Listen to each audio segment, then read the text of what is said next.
Hello friends. Did you know that nearly 80% of those who watch my videos aren't subscribed? If you enjoy the content, I'd truly appreciate it if you hit that subscribe button. It helps a lot. Also, don't forget to leave a like and share your thoughts in the comments. Your interaction not only supports the channel's growth, but also helps these stories reach more people. Thank you all for being here. By the way, where are you watching from? Let me know in the comments.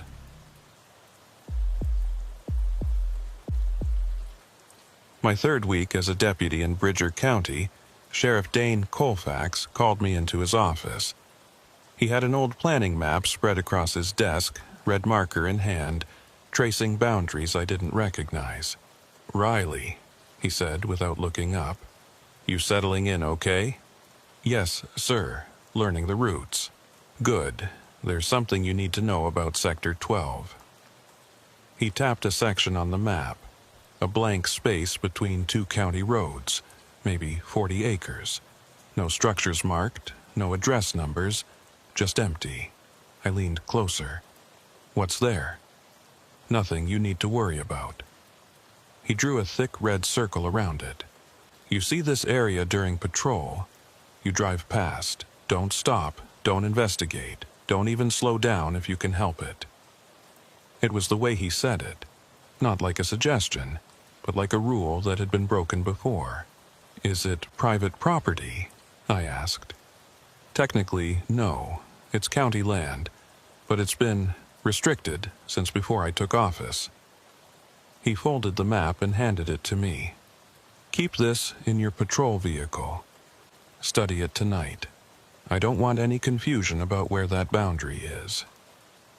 I took the map, feeling the weight of something unspoken. "Sheriff, if there's a safety issue, there's no issue as long as you follow the rule." He met my eyes then, and I saw something I hadn't seen before. Not anger, not irritation, just a deep, tired certainty. "Riley, I've been sheriff here for 18 years. This is the one thing I'm asking you to trust me on without questions.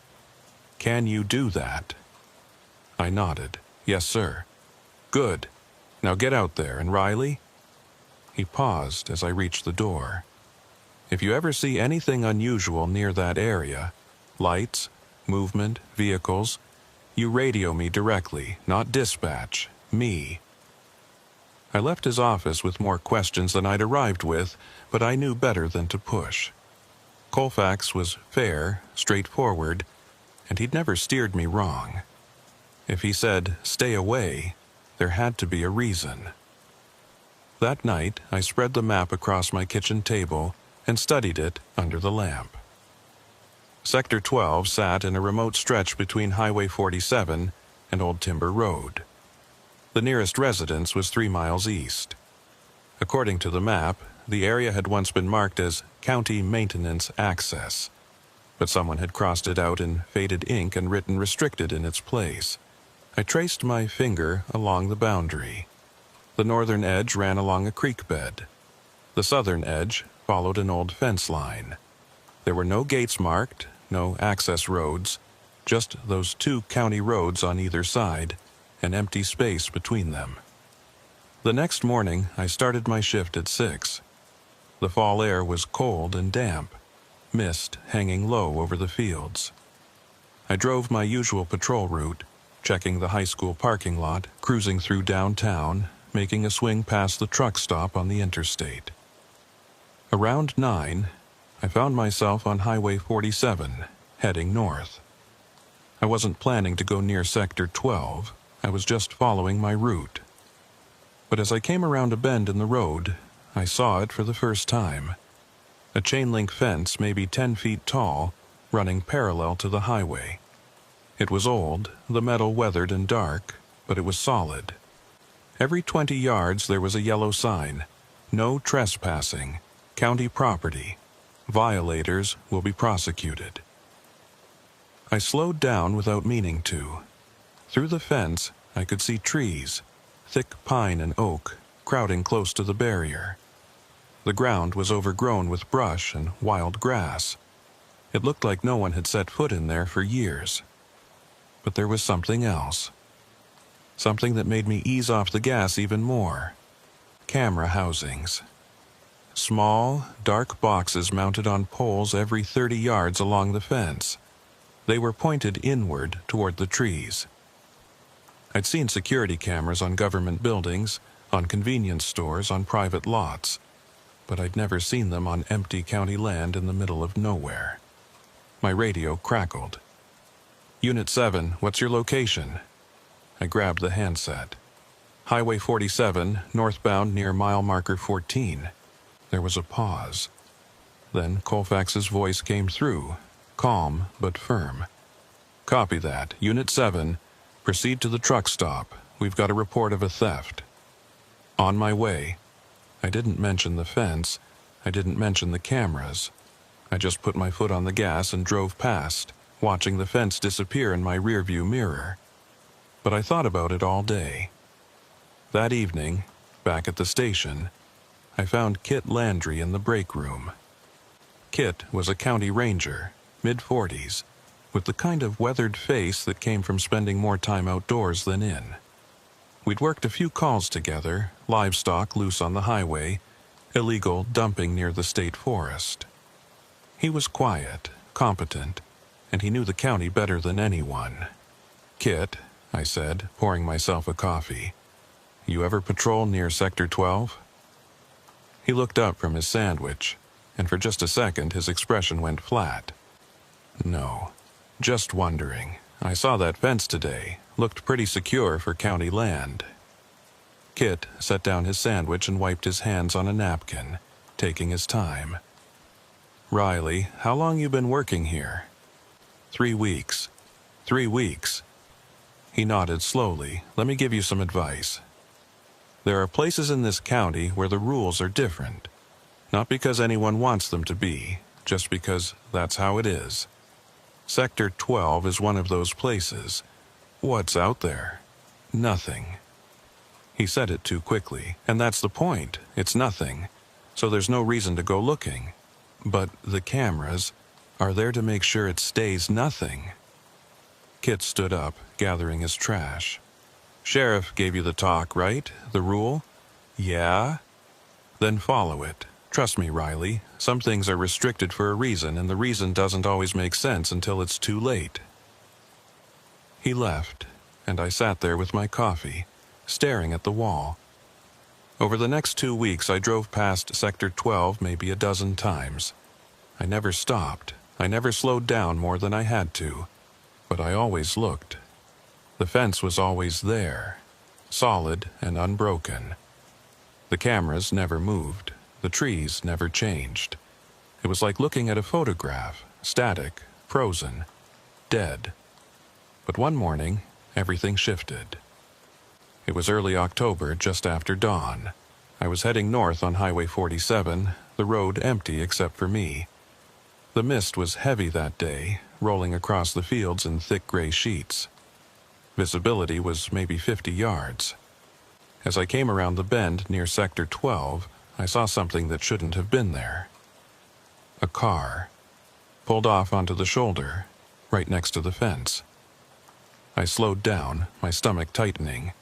It was an old sedan, maybe 15 years old, covered in road dust. The driver's door was open. I pulled in behind it and hit my lights. Dispatch, Unit 7. I've got a vehicle stopped on Highway 47 near mile marker 14, running the plate now. I called in the number and waited, scanning the area.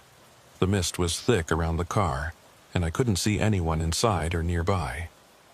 Unit 7, that vehicle is registered to a Patricia Hollis, age 62, address in Millerton.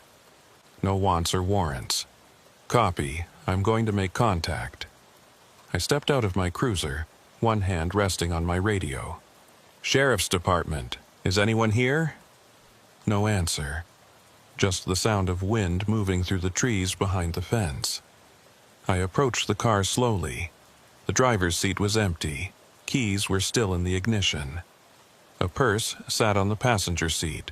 Wallet inside, $53 in cash. No signs of struggle. No blood. No damage. But on the dashboard, someone had written something in the condensation on the inside of the windshield. 2 words traced with a finger. Don't look. The letters were already fading, moisture beading and running down the glass. But they'd been written recently, within the last few minutes. I stepped back from the car and keyed my radio. Dispatch, I need the sheriff at my location. And tell him it's about Sector 12. Copy, Unit 7. Sheriff is en route. I stood there, next to that empty car, and for the first time since I'd started this job, I felt something I hadn't felt before.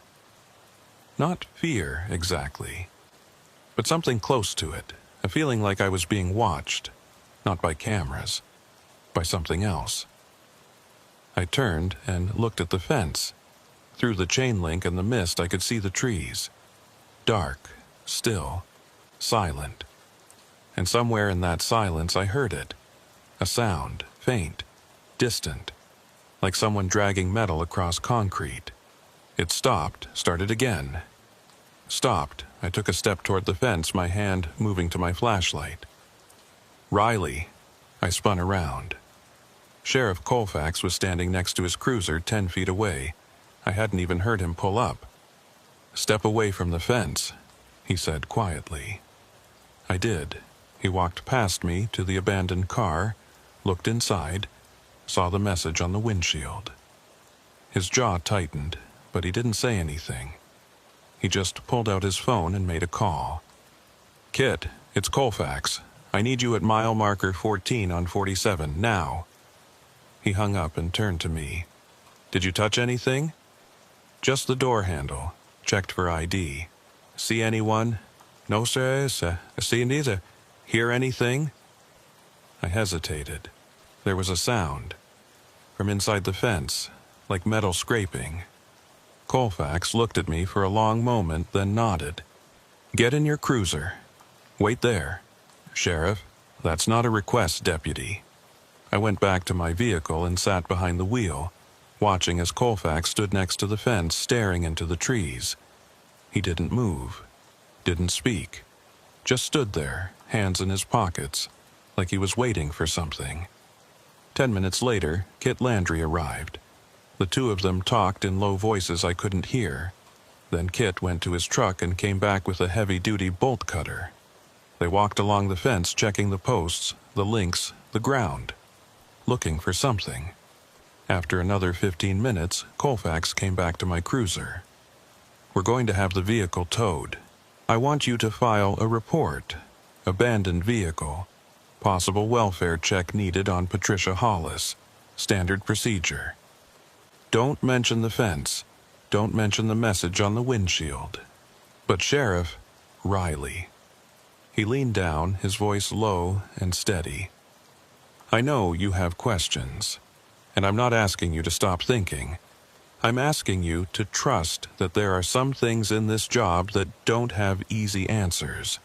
Some things we handle quietly because that's the only way to handle them. What about the woman? Patricia Hollis. We'll find her. Will we? He didn't answer. He just looked at me with those tired eyes, and I knew. We wouldn't. That night, I couldn't sleep.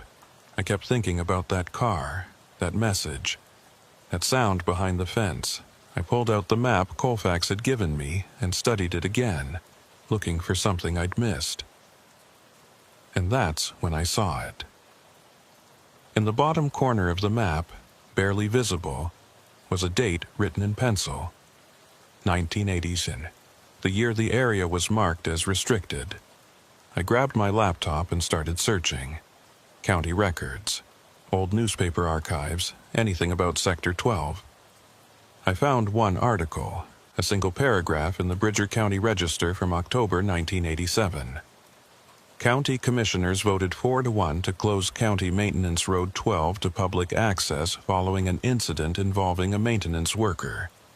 No further details were provided. The area will be monitored by county security.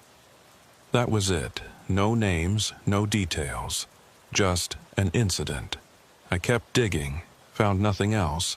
It was like someone had scrubbed the records clean. But I did find something else. Something that made my skin crawl. A list of missing persons in Bridger County over the past 30 years. 11 names. 11 people who'd disappeared without a trace. And when I cross-referenced their last known locations with the map, a pattern emerged. Every single one of them had last been seen within 8 miles of Sector 12. The next week passed in a strange kind of quiet. Patricia Hollis never turned up. Her car was towed, processed, and stored in the county impound lot. A welfare check at her home in Millerton found her house locked, her mail piling up. Her cat unfed. She'd left no note, no message, no indication of where she'd gone or why. She'd just vanished. The case was handed over to the state police, and we were told to move on.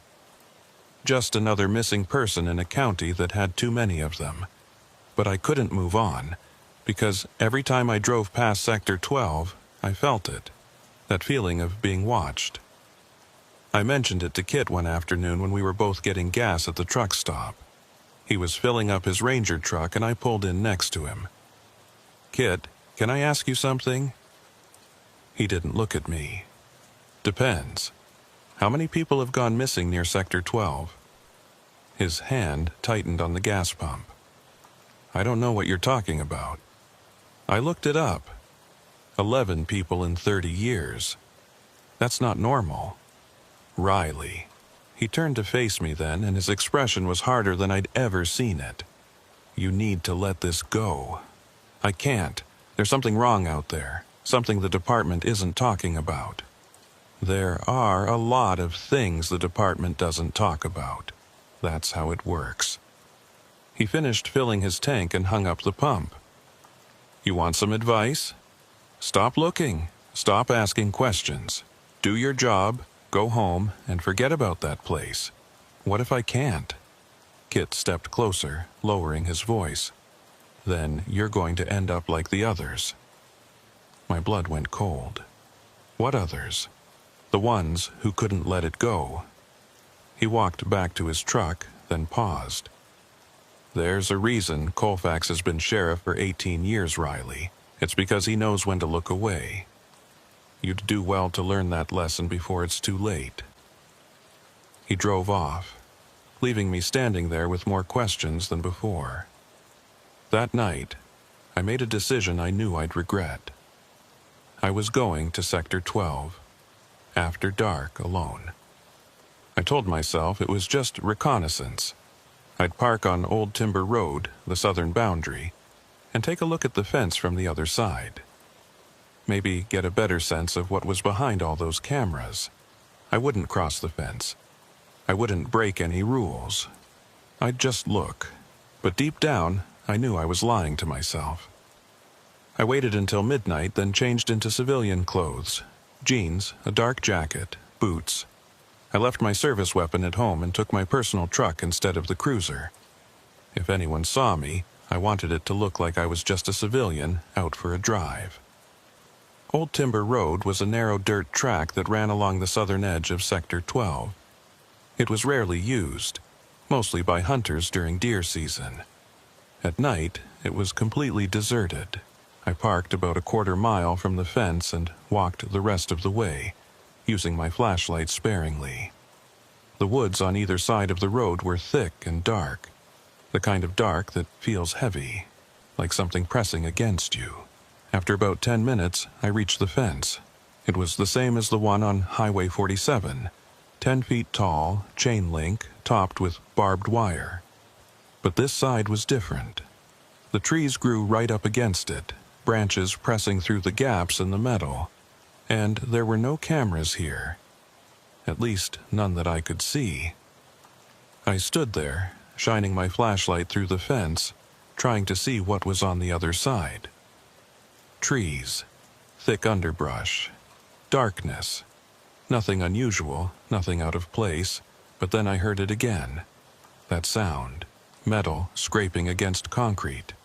It was faint, distant, somewhere deep in the woods beyond the fence. It would scrape for a few seconds, then stop, then start again.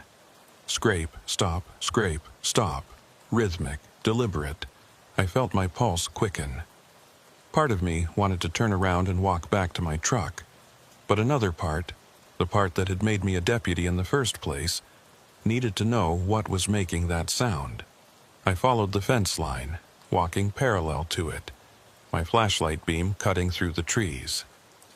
The sound grew louder as I moved east, and after about 50 yards, I saw something that made me stop. A gap in the fence. Not a hole or a cut.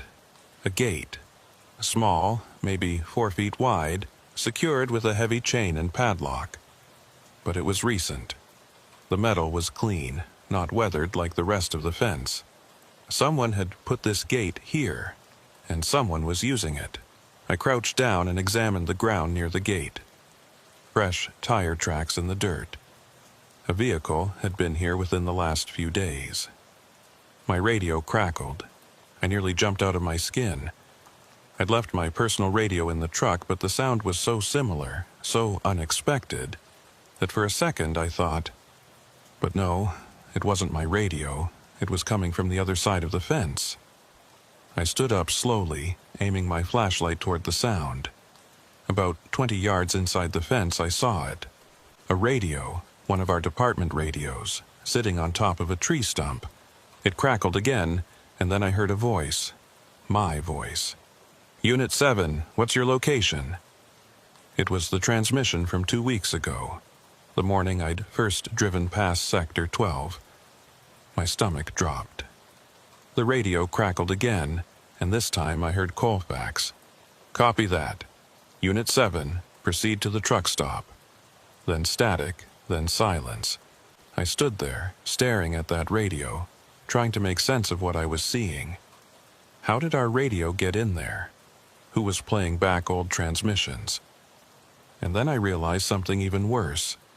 If that radio was there, someone had been listening. Someone had heard every transmission I'd made near Sector 12, every conversation, every location. Someone knew I was here. I backed away from the fence, my heart pounding. The scraping sound had stopped. The woods were silent now. Too silent. I turned and started walking back toward my truck, moving faster than before. The trees seemed closer, the darkness thicker. I kept my flashlight pointed ahead, trying not to think about what might be behind me. And then I heard footsteps. Not on my side of the fence. On the other side. Someone was walking parallel to me, matching my pace, staying just out of sight in the trees. I stopped. The footsteps stopped. I walked. The footsteps walked. "Who's there?" I called out. No answer. Just the sound of wind through the branches. I started running. The footsteps ran too, crashing through the underbrush faster than I was, gaining on me. I reached my truck, fumbled with the keys, got the door open. I threw myself inside, slammed the door, locked it. Started the engine. As I pulled away, my headlights swept across the fence one last time. And standing there, gripping the chain link with both hands, was a figure. I only saw it for a second, just a silhouette, but I could see enough to know it was watching me. And then I was gone, speeding down Old Timber Road, my hands shaking on the wheel. I didn't stop until I was back in town, parked outside my apartment. I sat there in my truck for 20 minutes, trying to steady my breathing, trying to convince myself I'd imagined it. But I hadn't. I knew I hadn't. Someone, or something, was inside Sector 12, and they knew I'd been there. The next morning, I showed up for my shift exhausted and on edge. I'd barely slept, and when I did, I dreamed of that figure at the fence, those hands gripping the metal. Colfax called me into his office before I even made it to the patrol room. "Riley, sit down." I sat. He closed the door behind me.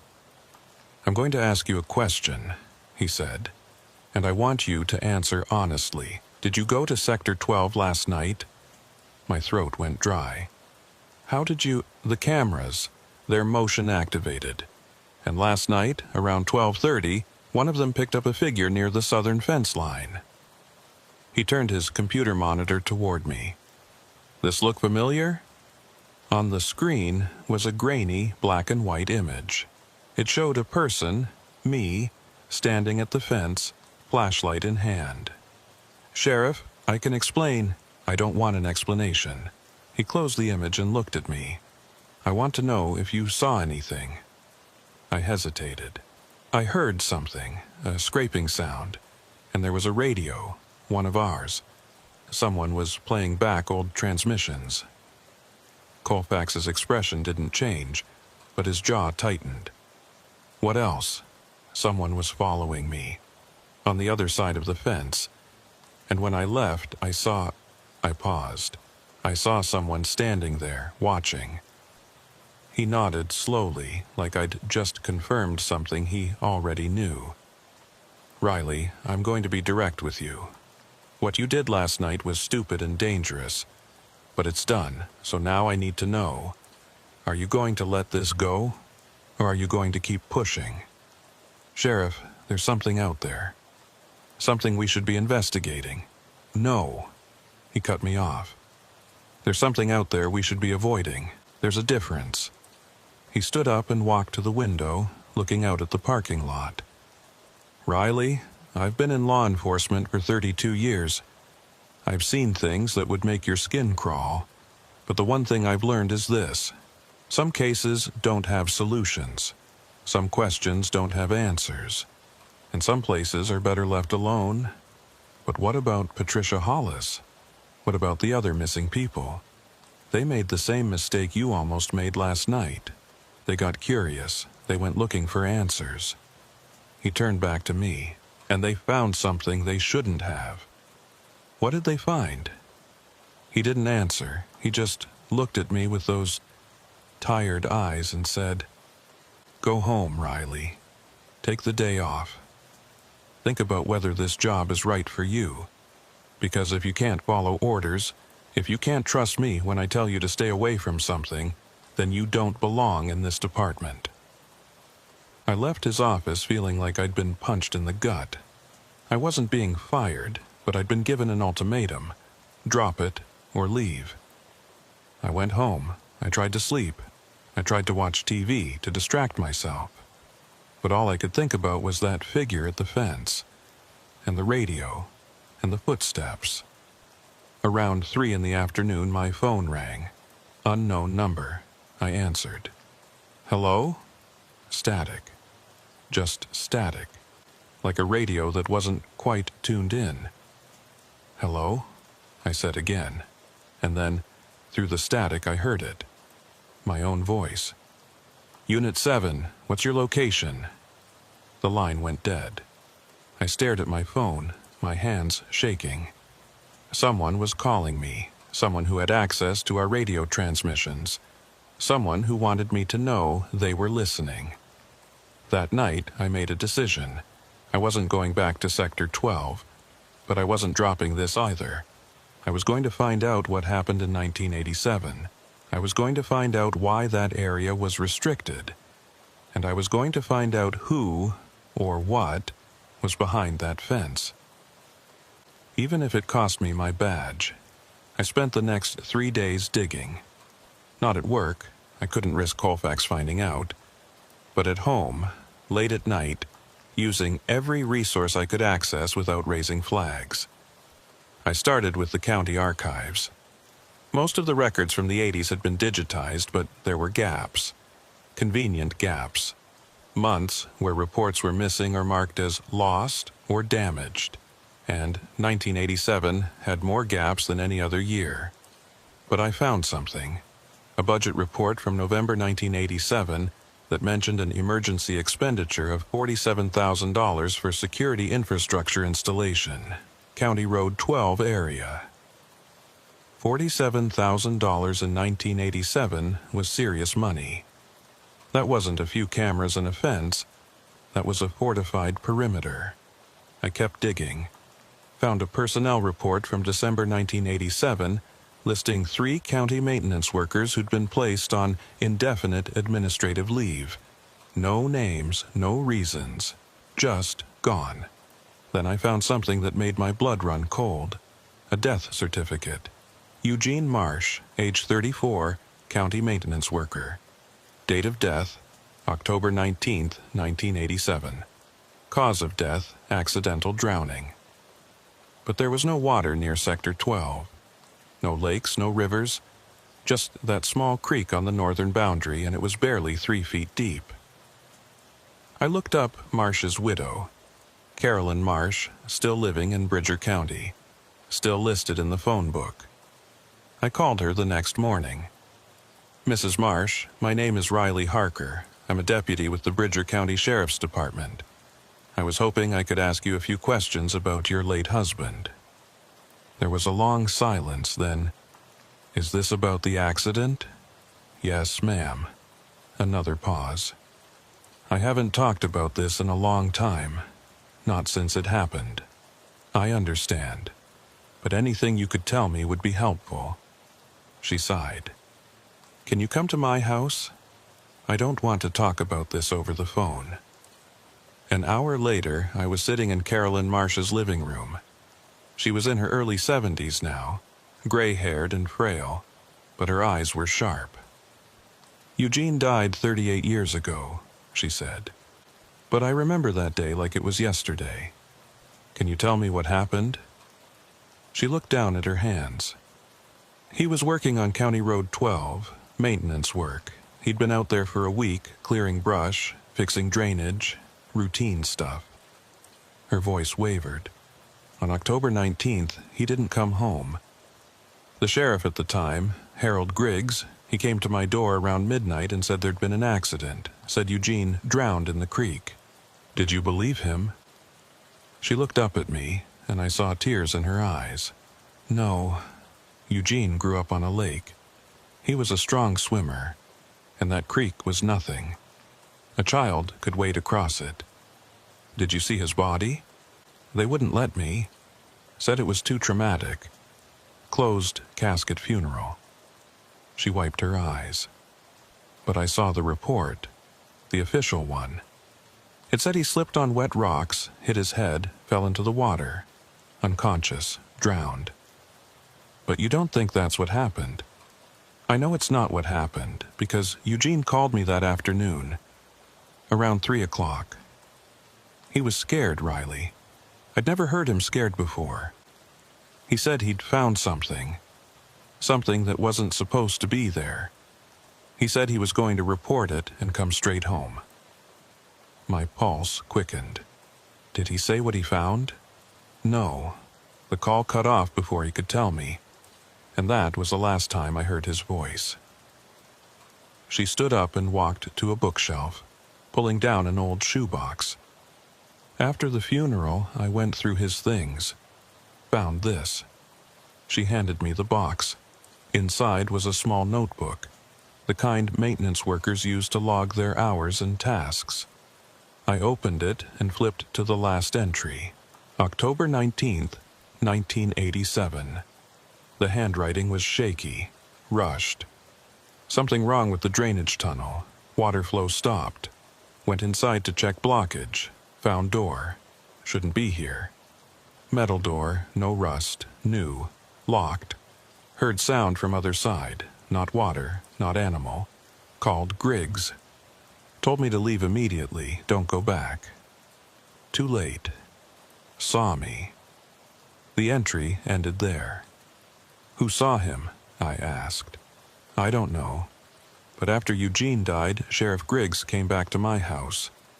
He brought me a check, $50,000. Said it was workers' compensation, but it was hush money. He told me if I kept quiet about Eugene's call, about what he said he found, the county would take care of me. If I didn't..." She trailed off. "What did he say would happen?" "He didn't say anything. He just looked at me, and I understood. So I took the money. I kept quiet, and I've regretted it every day since." I looked down at the notebook. "Can I keep this?" "Take it. I don't want it in my house anymore." Maybe you can do what I couldn't. Maybe you can find out what really happened out there." I thanked her and left, the notebook burning in my jacket pocket. That night, I called Kit. I needed someone I could trust, someone who'd been around long enough to know the history. "Kit, it's Riley. I need to talk to you. In person." "Riley, I told you.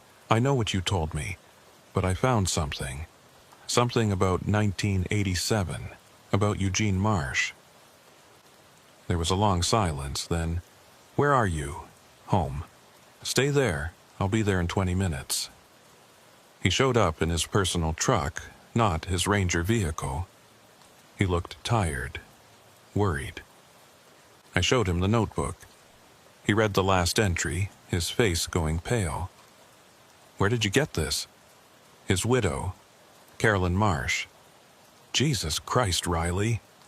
He set the notebook down and rubbed his face. "You don't know what you're doing. You don't know what this means. Then tell me." He looked at me for a long moment, then nodded. "Okay, but not here. Get in the truck." We drove out of town, heading east on back roads I'd never been on. Kit didn't speak the whole way, just kept his eyes on the road, his jaw set. After 30 minutes, he pulled off onto a dirt road that led to an abandoned farmhouse. He parked behind it, out of sight from the main road. "We can talk here," he said. We got out and stood next to the truck, the cold October wind cutting through my jacket. "What do you know about the Cold War?" Kit asked. I blinked. "What?" "The Cold War. Specifically, the late 70s, early 80s, when everyone was terrified of nuclear war. I know the basics. Why? Because that's when the government started building bunkers, underground shelters, continuity of government facilities, places where officials could hide if the bombs started falling." He lit a cigarette, his hands shaking slightly. "Most people know about the big ones. Mount Weather in Virginia, Raven Rock in Pennsylvania, but there were dozens of smaller sites, secret sites, built in rural areas, away from population centers." I felt my stomach sink. "Sector 12. He nodded. In 1982, the federal government bought 40 acres of land in Bridger County through a shell corporation, built an underground bunker, small one, maybe enough space for 50 people, access tunnel, generators, water filtration, the works. The county was paid to keep quiet about it, and for a few years that worked fine. The bunker was sealed, nobody went near it. But then Eugene Marsh found it. Yeah. He found the access tunnel. It runs from an old drainage culvert on the creek bed. The government had disguised it as county infrastructure, but Marsh was thorough. He went inside to check a blockage, and he found the door. The real door. Kit took a drag from his cigarette. He called Sheriff Griggs, and Griggs called someone else, someone federal. And within an hour, Marsh was dead. They killed him. I don't know, maybe. Or maybe he really did drown, but either way the message was clear, stay away. Kit flicked ash onto the ground. After that, the feds locked it down, built the fence, installed the cameras, made it clear that Sector 12 was off limits, and the county sheriff, whoever held the position, was given one job: keep people away, no questions. No investigations. But what about the missing people? Patricia Hollis, the others? Kit looked at me, and for the first time, I saw real fear in his eyes. That's the part that doesn't make sense, because the bunker should be empty. It was decommissioned in 1982 after the Cold War ended. Sealed up, abandoned. But the cameras are still active, the fence is still maintained, and people who get too close, he trailed off. Disappear. Yeah. So, what's in there now? I don't know, and neither does Colfax, but he's smart enough not to ask. Kit dropped his cigarette and crushed it under his boot. "Riley, you need to drop this. Right now. Because if the feds think you're digging into Sector 12, you'll end up like Marsh. Or worse. What could be worse? He didn't answer, he just looked at me, and I understood. The missing people, they hadn't just disappeared, they'd been taken. And whatever was behind that fence, it was still there. I went home that night and stared at Eugene Marsh's notebook for hours. I read the last entry over and over, trying to make sense of it. Saw me. Who saw him? A federal agent? A security guard? Or something else? I thought about Patricia Hollis, about the message on her windshield. Don't look. She'd seen something, and it had seen her. My phone rang. Unknown number again. I answered. Hello? Static, then my voice, distorted and broken. Unit 7, what's your location? Who is this? More static, then another voice. Unfamiliar, low, rasping. Stay away. The line went dead. I set the phone down, my hands shaking. Someone was warning me or threatening me. I couldn't tell which. But I knew one thing for certain. I wasn't staying away. The next night I did something I knew I'd regret. I went back to Sector 12. But this time I wasn't alone. I called Kit and told him my plan. He said I was insane. He said I'd get myself killed. But in the end, he agreed to come with me. One time, he said. We go in, we look around, we get out, and then we never talk about this again. We met at midnight on Old Timber Road. Both of us in civilian clothes, both of us armed. Kit brought bolt cutters and a crowbar. I brought flashlights and a camera. We go through the southern gate, Kit said. The cameras don't cover that area as well, and if we're quick, we can get in and out before anyone notices. We walked to the gate in silence, the woods dark and still around us.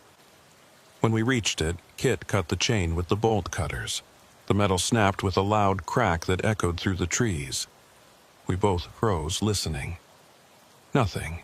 Kit pulled the gate open and we stepped through. The air felt different on the other side. Colder, heavier, like walking into a freezer. We moved quickly, staying low, using our flashlights sparingly. The trees were thick, the underbrush tangled. It felt like no one had been in here in years. After 10 minutes, we found it. The creek bed, exactly where Kit said it would be. And in the side of the creek bed, half hidden by overgrown vines and debris, was a concrete culvert. Maybe 4 feet in diameter, old, weathered. Kit pulled the vines away, revealing a heavy metal grate covering the opening. It was locked, but the lock was rusted. One good hit with the crowbar, and it broke free. We pulled the grate aside and shone our lights into the tunnel. It sloped downward, disappearing into darkness. "This is it," Kit whispered. "The access tunnel." We climbed inside, crouching to fit. The walls were slick with moisture, the air stale. Our flashlights cut through the darkness, revealing rusted pipes and crumbling concrete. After about 50 yards, the tunnel opened into a larger space. A maintenance room. Old equipment lined the walls. Generators, water pumps, electrical panels. Everything covered in dust and rust.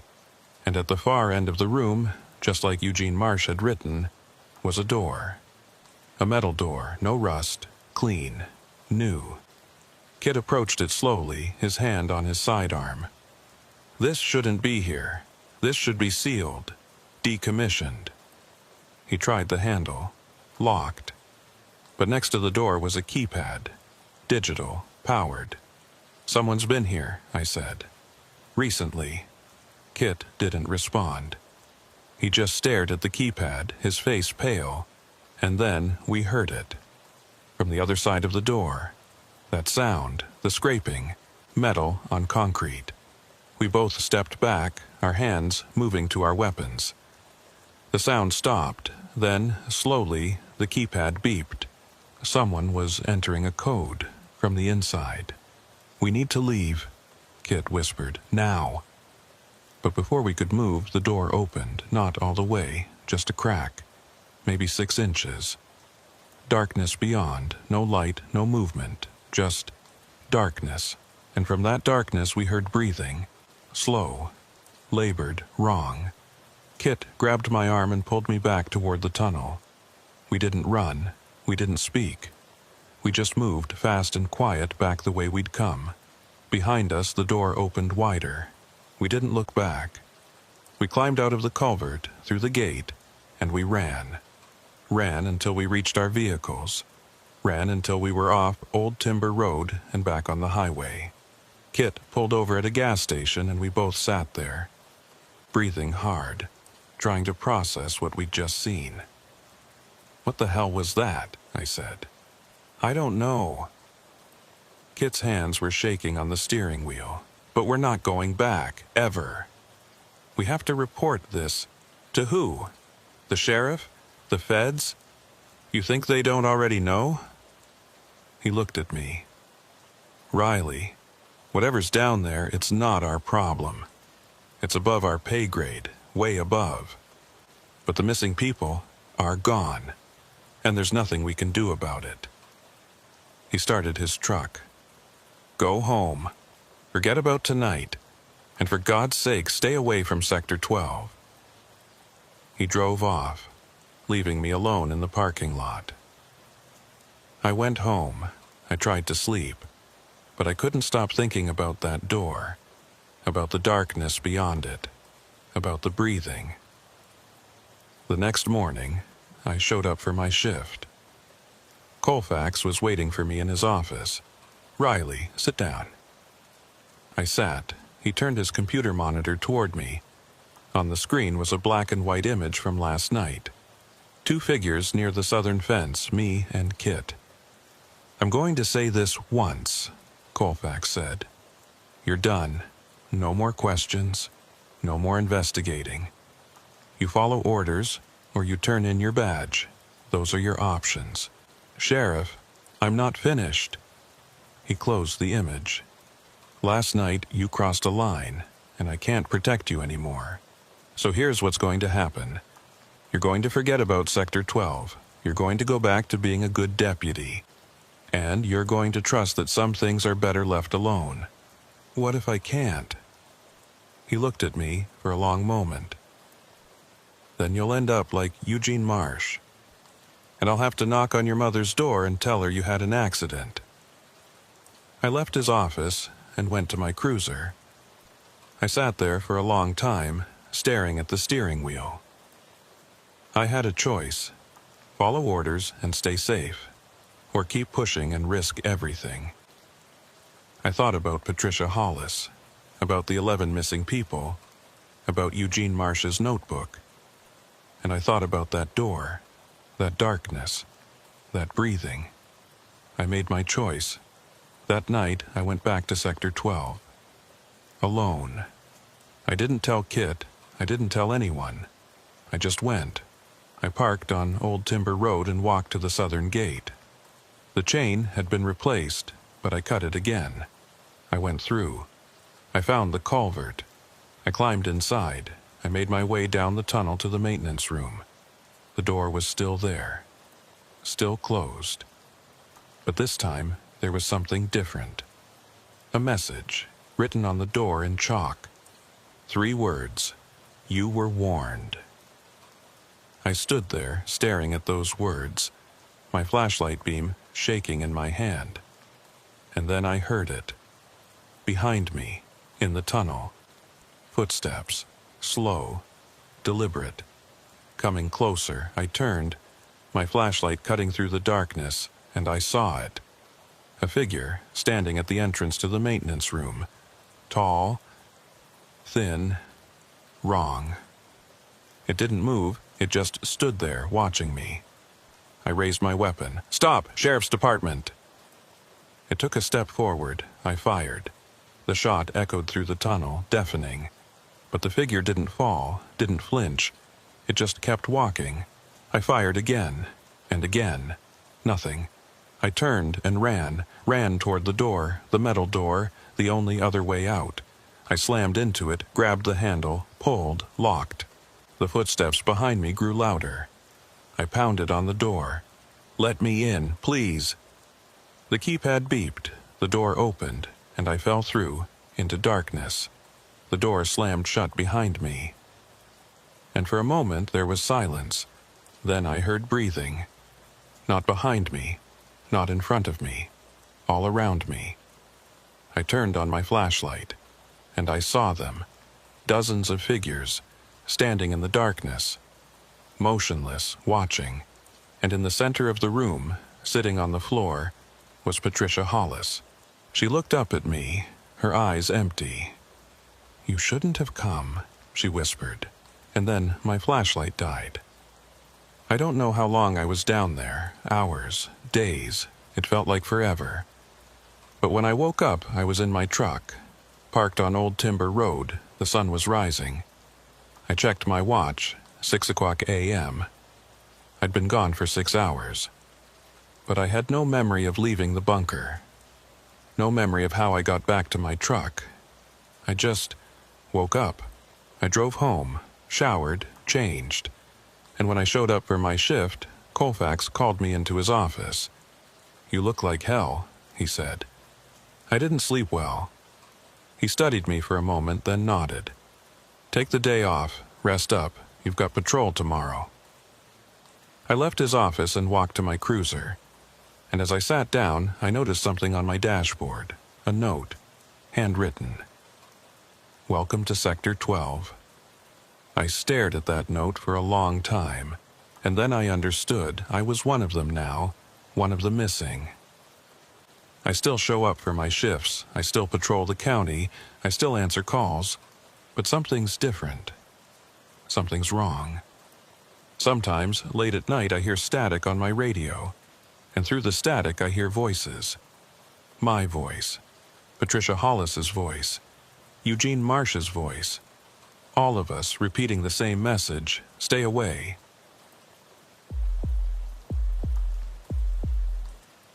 I'd been working patrol for the Sheriff's Department in Hackett County for about 8 months when I first heard about Water Tank 19. It came up during a briefing on a Tuesday morning, casual as anything, like it was just another location on the map. Sheriff's Deputy Noah Lemick, that's me, sitting in the briefing room with 5 other deputies, drinking bad coffee and listening to Sergeant Whalen go through the weekly updates. "Route assignments," he said, clicking through a slide on the projector. "Noah, you're taking Sector 4 this week. North District, County Roads 200 through 215, and the industrial zone out past Mercer Creek." I nodded, making notes. "One thing," Whalen added, not looking up from his clipboard. "Water Tank 19 is in your sector. It's the old water treatment facility off Route 211. It's been decommissioned since 2003. "Got it," I said. "You don't patrol it after dark." I looked up. "What?" "After dark, you stay clear of that facility. No welfare checks, no trespassing calls, nothing. If someone reports activity there at night, you log it and move on. Don't investigate." The room went quiet. The other deputies didn't seem surprised. They just kept drinking their coffee, looking at their phones. "Why not?" I asked. Whalen finally looked at me. "Because those are the standing orders. Have been for 20 years. But if someone's trespassing, then they're trespassing on county property, and we'll deal with it in the morning. At night, you leave it alone." He moved on to the next slide before I could ask anything else. After the briefing, I caught up with one of the senior deputies in the parking lot. Guy named Marcus. Been on the force for 15 years. "Marcus, what's the deal with Water Tank 19? He unlocked his cruiser and tossed his bag in the back seat. "No deal, just follow the orders." "Come on, there's gotta be a reason we don't patrol it at night." Marcus sighed and looked around, making sure no one else was listening. "Look, Noah, I don't know the whole story, but I know guys who've ignored those orders, and I know they don't work here anymore." "They got fired?" "Some of them, others just quit. Said they didn't want to work night shifts anymore. He climbed into his cruiser. Take my advice. Don't ask questions about that place. Just stay away after dark. He drove off, leaving me standing there with more questions than I'd started with. That afternoon, I decided to take a drive out to Water Tank 19 during daylight, just to see what all the fuss was about. Route 211 was a 2-lane county road that ran through farmland and patches of pine forest.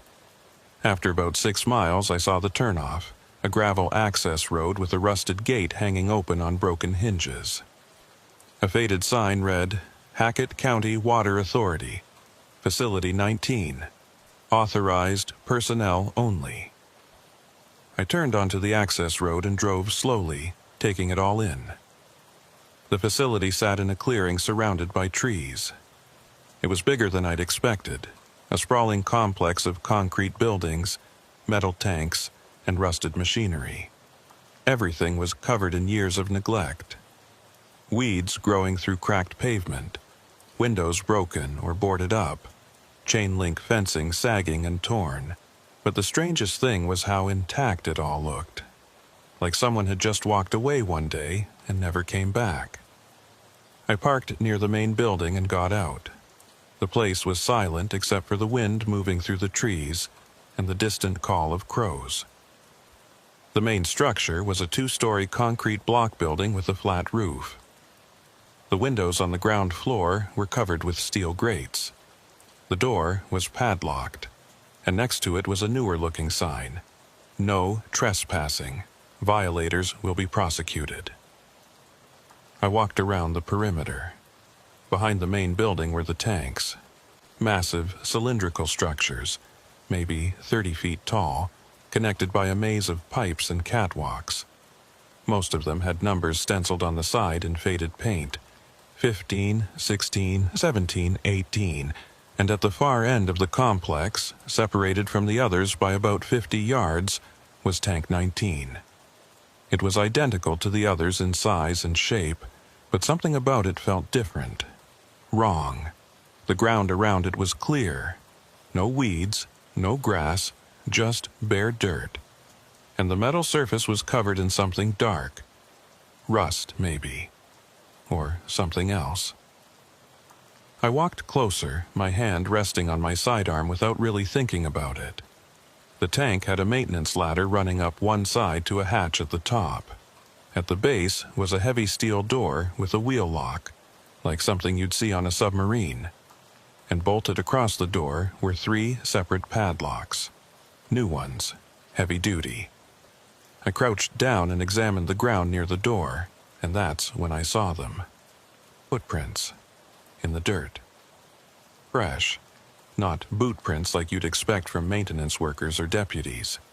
These were bare feet, multiple sets, different sizes, leading from the tree line to the tank door, and then back again. I stood up, my pulse quickening, and looked toward the trees.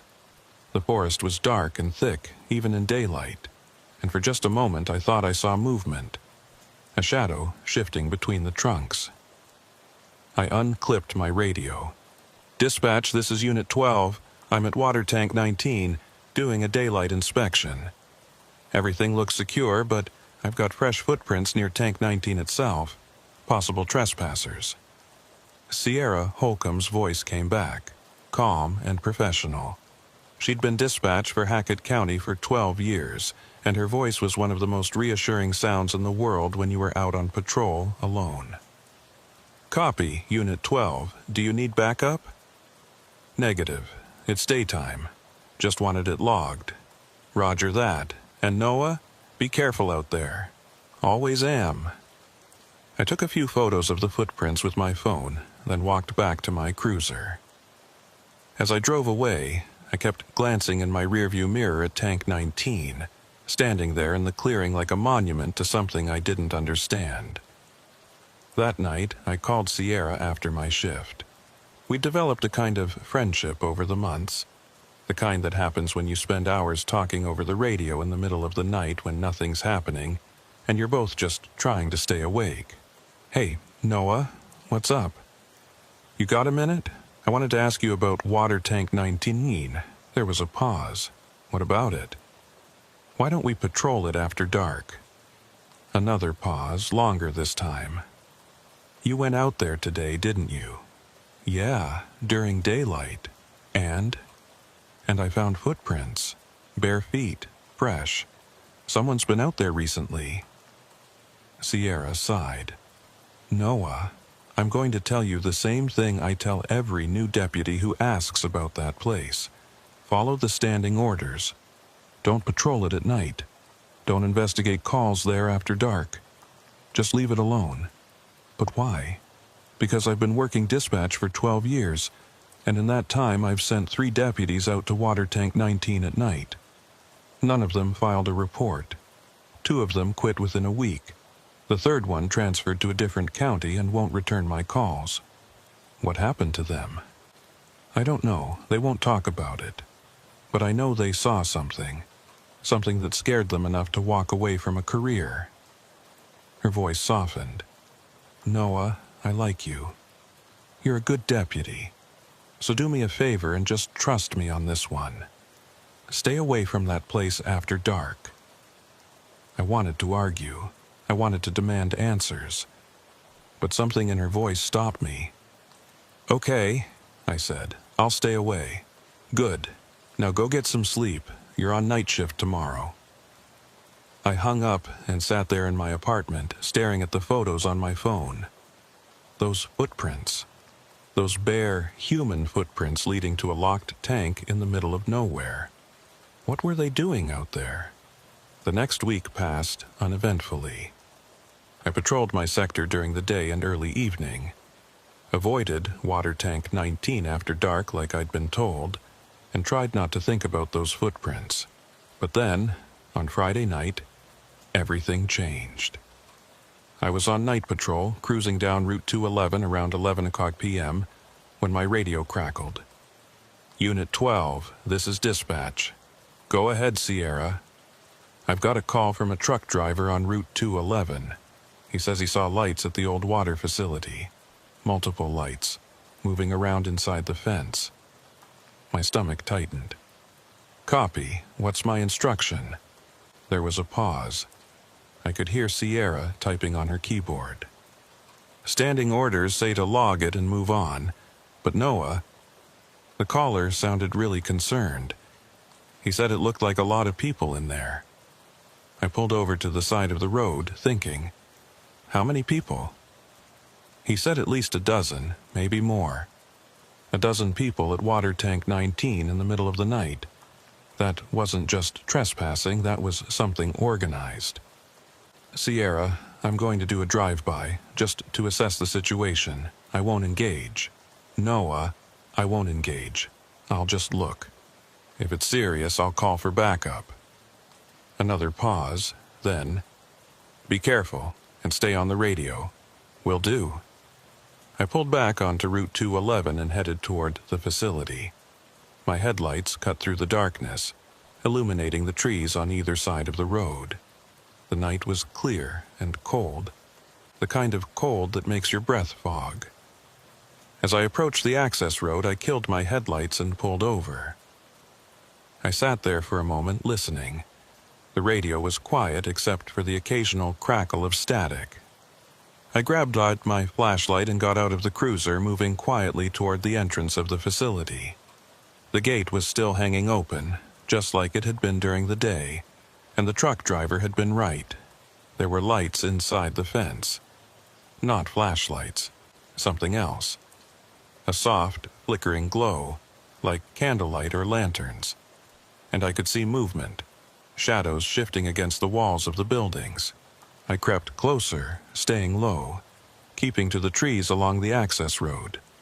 My heart was pounding, but I kept my breathing steady. I'd been trained for this. Observe, assess, report. Don't engage without backup. I got within about 50 yards of the main building and crouched behind an old equipment shed. From there, I had a clear view of the complex. There were people inside the fence. At least 15 of them, maybe more. They were moving in a line, walking from the main building toward Tank 19. They were all barefoot, all wearing what looked like white or pale-colored clothing. And they weren't talking. Not a sound. Just silent movement. I pulled out my phone and started recording. The camera quality wasn't great in the low light, but it was better than nothing. The line of people reached Tank 19 and formed a circle around it. They stood there, completely still, facing the tank. And then, slowly, they all raised their hands and placed them against the metal surface. I watched, frozen, as they stood like that for what felt like an eternity. No movement. No sound. Just 15 people standing in a circle, touching a locked water tank in the middle of the night. And then I heard it, a sound coming from inside the tank, a low, rhythmic thumping, like something heavy being dragged across metal. Thump, thump, thump. The people around the tank didn't react. They just stood there, hands pressed against the metal as the thumping continued. I felt my skin crawl. This wasn't trespassing. This wasn't vandalism. This was something else entirely. I needed to call this in. I needed backup. I started to back away, moving carefully, trying not to make any noise. But as I turned, my boot caught on a piece of rusted metal lying in the dirt. It scraped against the ground with a loud scraping sound. The thumping inside the tank stopped. All 15 people turned their heads toward me in perfect unison. I froze. They didn't move. They just stared. And even from 50 yards away, even in the dim light, I could see their faces. Blank, empty, wrong. I ran. I didn't think. I just ran back to my cruiser, got in, started the engine, and floored it out of there. My hands were shaking so hard I could barely grip the steering wheel. "Sierra!" I shouted into the radio. "Sierra! I need backup at water tank 19. Now!" "Noah, what's going on?" "I don't know. There are people out here, a lot of them, and something's wrong. Something's really wrong. I'm dispatching units. ETA 10 minutes. Get out of there, Noah." "I'm already gone." I drove back to the main highway and pulled over, waiting for backup to arrive. My heart was racing. My hands wouldn't stop shaking. What the hell had I just seen? 10 minutes later, 2 patrol units arrived, Marcus and another deputy named Collins. I told them what I'd seen, showed them the video on my phone. Marcus watched it, his face grim. "Jesus Christ, Noah. We need to go back," I said. "We need to find out what they were doing." Collins shook his head. "No, we need to call this in to the state police. This is way above our pay grade. They were trespassing on county property. Noah." Marcus put a hand on my shoulder. "Listen to me. We're not going back there tonight. We're going to file a report, and we're going to let someone else handle this. Understood?" I wanted to argue, but the look on his face stopped me. "Fine," I said. We drove back to the station and filed our reports. By the time I was done, it was almost 3 a.m. I went home, but I didn't sleep. I just kept thinking about those people, those blank faces, that sound inside the tank, and the way they'd all turned to look at me at the exact same moment. The next morning, I showed up at the station expecting some kind of follow-up, but there was nothing. No debriefing, no investigation. Just business as usual. I found Marcus in the break room. "What's going on? Did the state police go out to the facility?" He poured himself a coffee and didn't look at me. "I don't know." "What do you mean you don't know?" "I mean I filed my report, and I haven't heard anything back." "That's how it works with Water Tank 19. "That's insane. We saw people out there. We saw something," Marcus said, finally meeting my eyes. "But we don't know what, and we're not going to know, because that's not our job." "Whose job is it?" He didn't answer. He just walked out of the break room. I spent the rest of the day trying to get answers. I called the sheriff's office. I called the state police. I even called the county administrator's office. No one would talk to me about water tank 19. It was like the place didn't exist. That night I got a call from Sierra. "Noah, can you meet me somewhere? I need to talk to you." "Yeah, where?" "The diner on Route 8. Off duty. Don't tell anyone." An hour later, I was sitting across from Sierra in a booth at the back of the diner. She looked tired, worried. "I shouldn't be telling you this," she said, stirring her coffee. "But after what you saw last night, I think you deserve to know." "Know what?" "Water Tank 19 isn't just an old water treatment facility. It's something else. Something the county doesn't talk about." I leaned forward. "What is it?" "I don't know exactly, but I know it was shut down in 2003 after an incident. A worker died out there, drowned, supposedly, but the details were sealed. And after that, the county issued standing orders. No one patrols the facility after dark. No investigations. No questions. Why?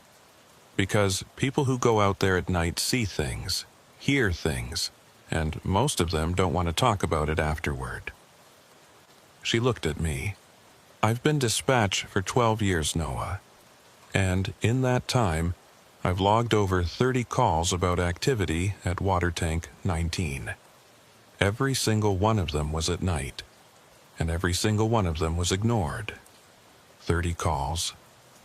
At least, maybe more. I stopped counting after a while." She wrapped her hands around her coffee mug. "But here's the thing. The calls aren't from locals. They're from truckers passing through. People who don't know about the standing orders. And when they call, I'm supposed to log it and do nothing. That's not right. I know. But that's the policy." I sat back, trying to process everything. "So, what do I do?" Sierra looked at me for a long moment. "You do what everyone else does. You follow the orders. You stay away from that place at night, and you forget about what you saw. I can't just forget. Yes, you can. Because if you keep pushing this, you're going to end up like the others. Out of a job. Or worse." "What's worse?" She didn't answer. She just finished her coffee and stood up. "Be smart, Noah. Let this go." She left, and I sat there alone in the booth, staring out the window at the dark highway. But I knew I couldn't let it go. Because I'd seen those people. I'd heard that sound. And I needed to know what was inside Tank 19. I spent the next week trying to dig up information about Water Tank 19. I searched county records, old newspaper archives, anything I could find online. But there was almost nothing. The facility was barely mentioned except for a few brief references in old budget reports and zoning documents. The only useful thing I found was a death certificate from 2003. Thomas Ridley, age 41, employee of Hackett County Water Authority. Cause of death: accidental drowning. He died at Water Tank 19 on October 7, 2003. 3 weeks later, the facility was decommissioned and permanently closed. I tried to find more details about how he drowned, but there was nothing. No incident report, no investigation, just a death certificate and a brief obituary that said he'd been a dedicated employee and loving father of 2. I managed to track down his widow, Margaret Ridley, still living in Hackett County. I called her, identifying myself as a deputy. "Mrs. Ridley, I'm looking into the history of Water Tank 19. I understand your husband worked there." There was a long silence on the other end.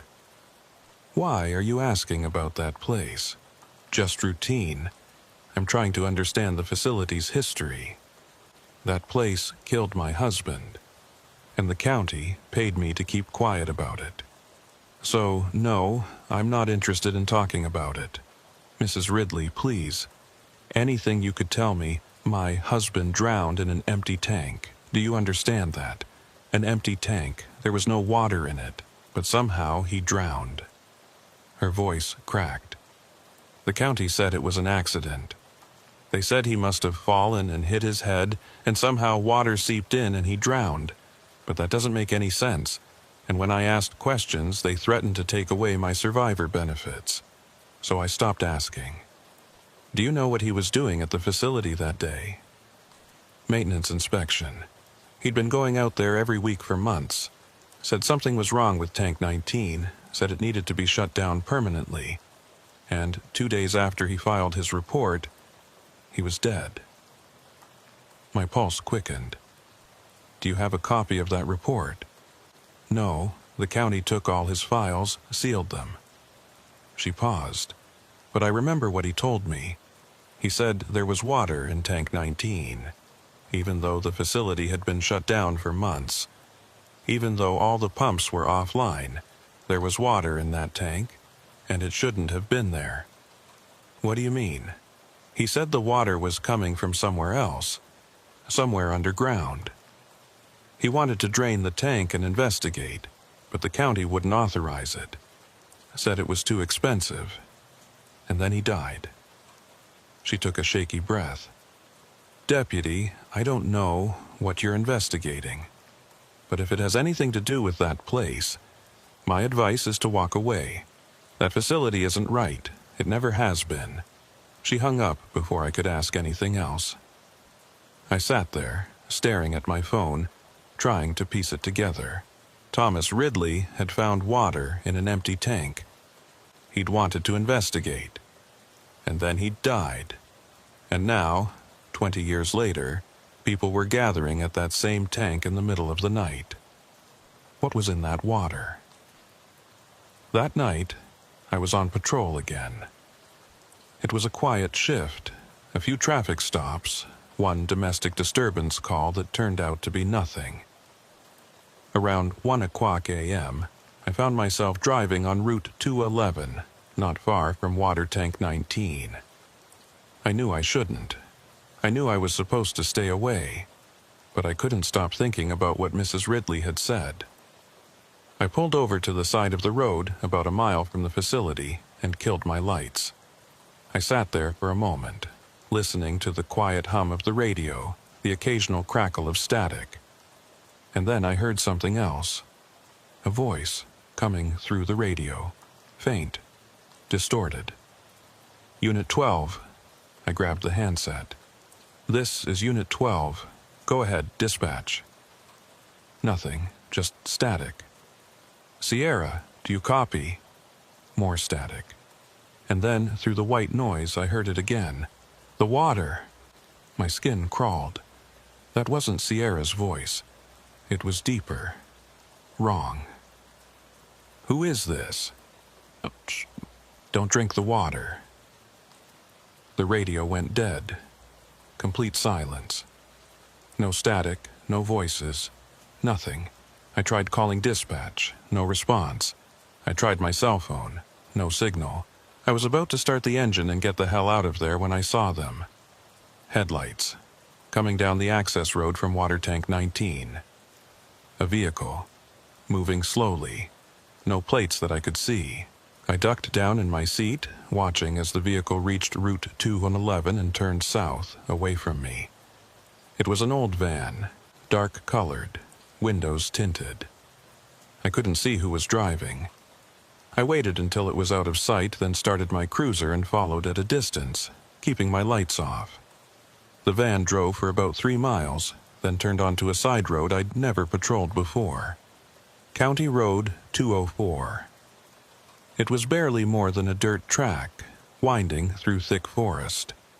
I followed, staying far enough back that they wouldn't see me. After about a mile, the van pulled into a clearing and stopped. I parked on the road and got out, moving quietly through the trees. I could see the van in the clearing, its engine still running. The driver's door opened and someone got out. It was too dark to see clearly, but I could make out a figure. Average height, wearing dark clothing.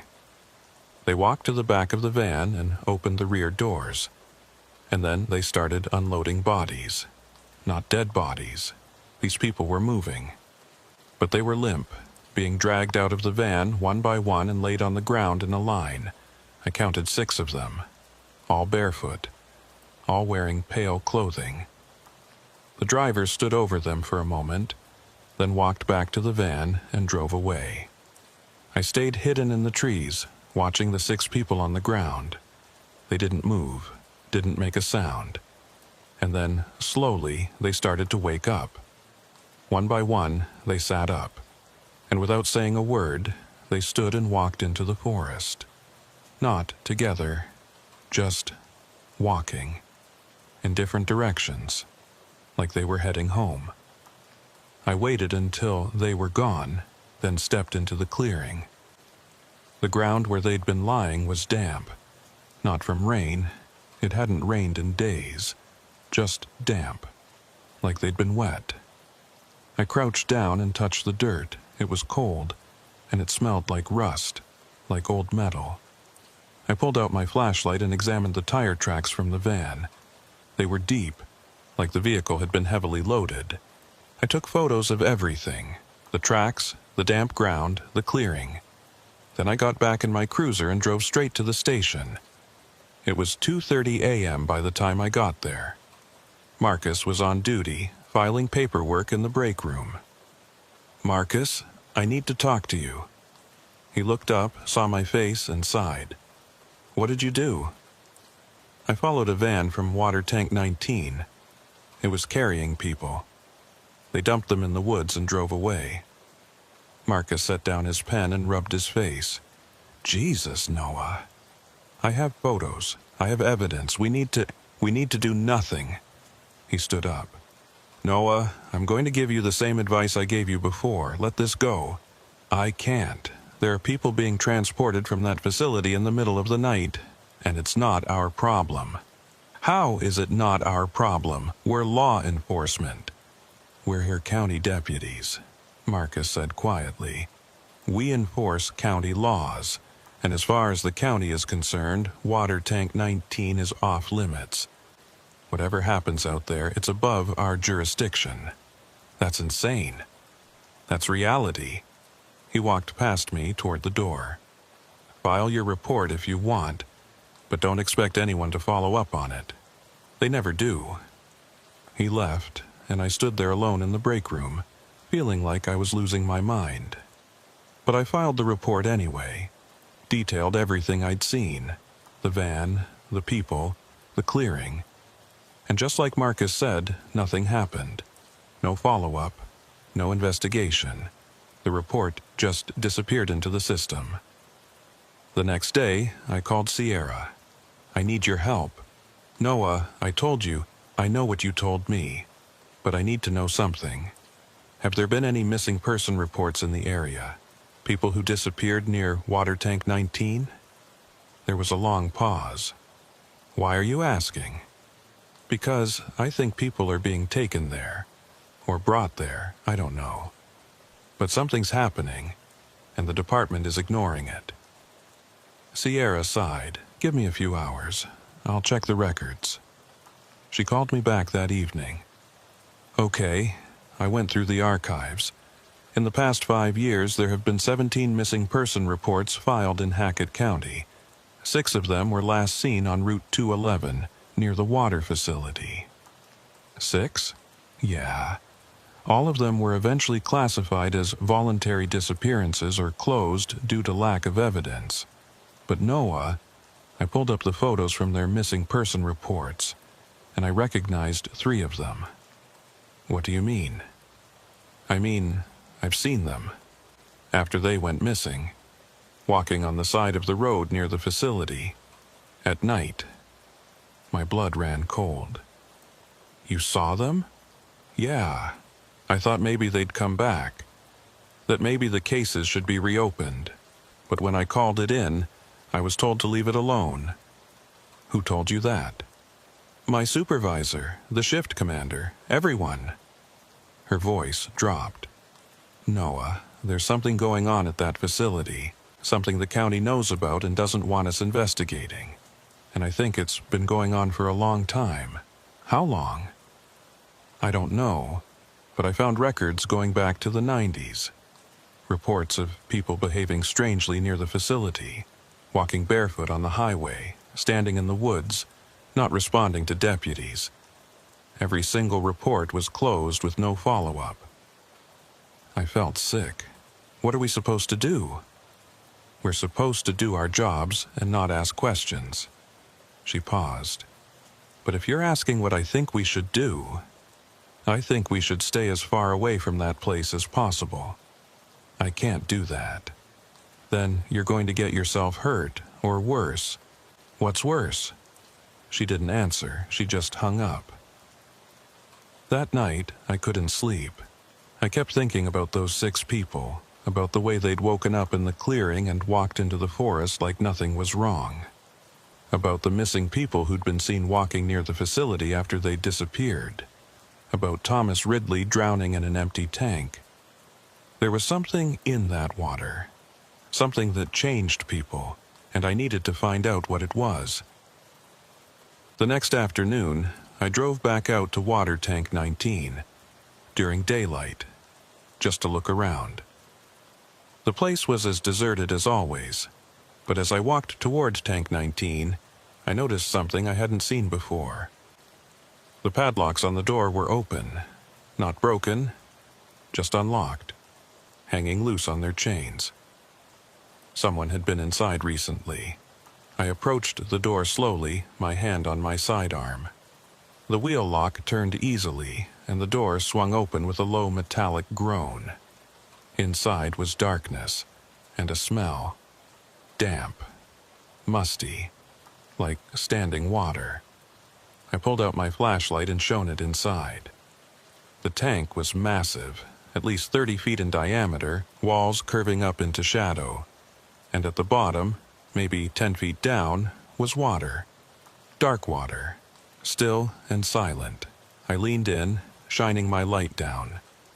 The water didn't reflect properly. It absorbed the light, swallowing it up like it was deeper than it should be. And then I saw something move. A ripple, starting from the center of the water, spreading outward. I stepped back, my heart racing. Something was in there. I slammed the door shut and backed away, my hands shaking. As I turned to leave, I saw them. Wet footprints, leading from the tank door toward the tree line. Fresh, like someone had just walked out of the water. I followed the prints into the trees, my flashlight beam cutting through the shadows. After about 50 yards, the prints stopped, just ended, like whoever had made them had simply vanished. I stood there surrounded by trees, and I felt it. That feeling of being watched. I turned slowly, scanning the forest, and then I saw it. A figure, standing between 2 trees, maybe 20 yards away. Pale clothing, bare feet, motionless. Watching me. I unholstered my weapon. "Sheriff's Department, show me your hands." The figure didn't move. I said, "Show me your hands." Nothing. I started to move toward it, my weapon raised. And then it turned and walked deeper into the forest. Not running, just walking. Slow and deliberate. I should have called for backup. I should have returned to my cruiser, but I didn't. I followed. I moved through the trees, keeping the figure in sight. It never looked back, never hesitated, just kept walking. After about 10 minutes, I realized we were heading back toward water tank 19.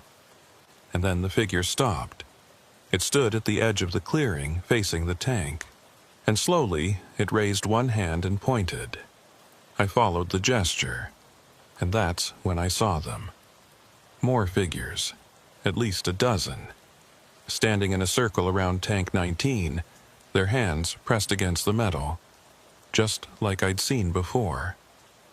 I backed away, my weapon still raised. "Stay where you are!" None of them moved. They just stood there, touching the tank. And then, from inside the tank, I heard it. That sound, that low, rhythmic thumping. Thump, thump, thump. Like something heavy being dragged across metal. The figures around the tank began to move. In unison. They lowered their hands and turned toward me, and I saw their faces, blank, empty, skin too pale, eyes too dark. They started walking toward me. I ran. I ran back through the forest back to my cruiser, got in, and floored it out of there. As I sped down Route 211, my radio crackled to life. Sierra's voice. "Unit 12, what's your status?" My voice was shaking. "I'm heading back to the station." "Copy that. You sound shaken. Are you okay?" I wanted to tell her. I wanted to explain what I'd just seen, but I couldn't, because I knew she'd tell me to let it go. And I couldn't let it go, not anymore. The next morning, I went to see Alden Pike.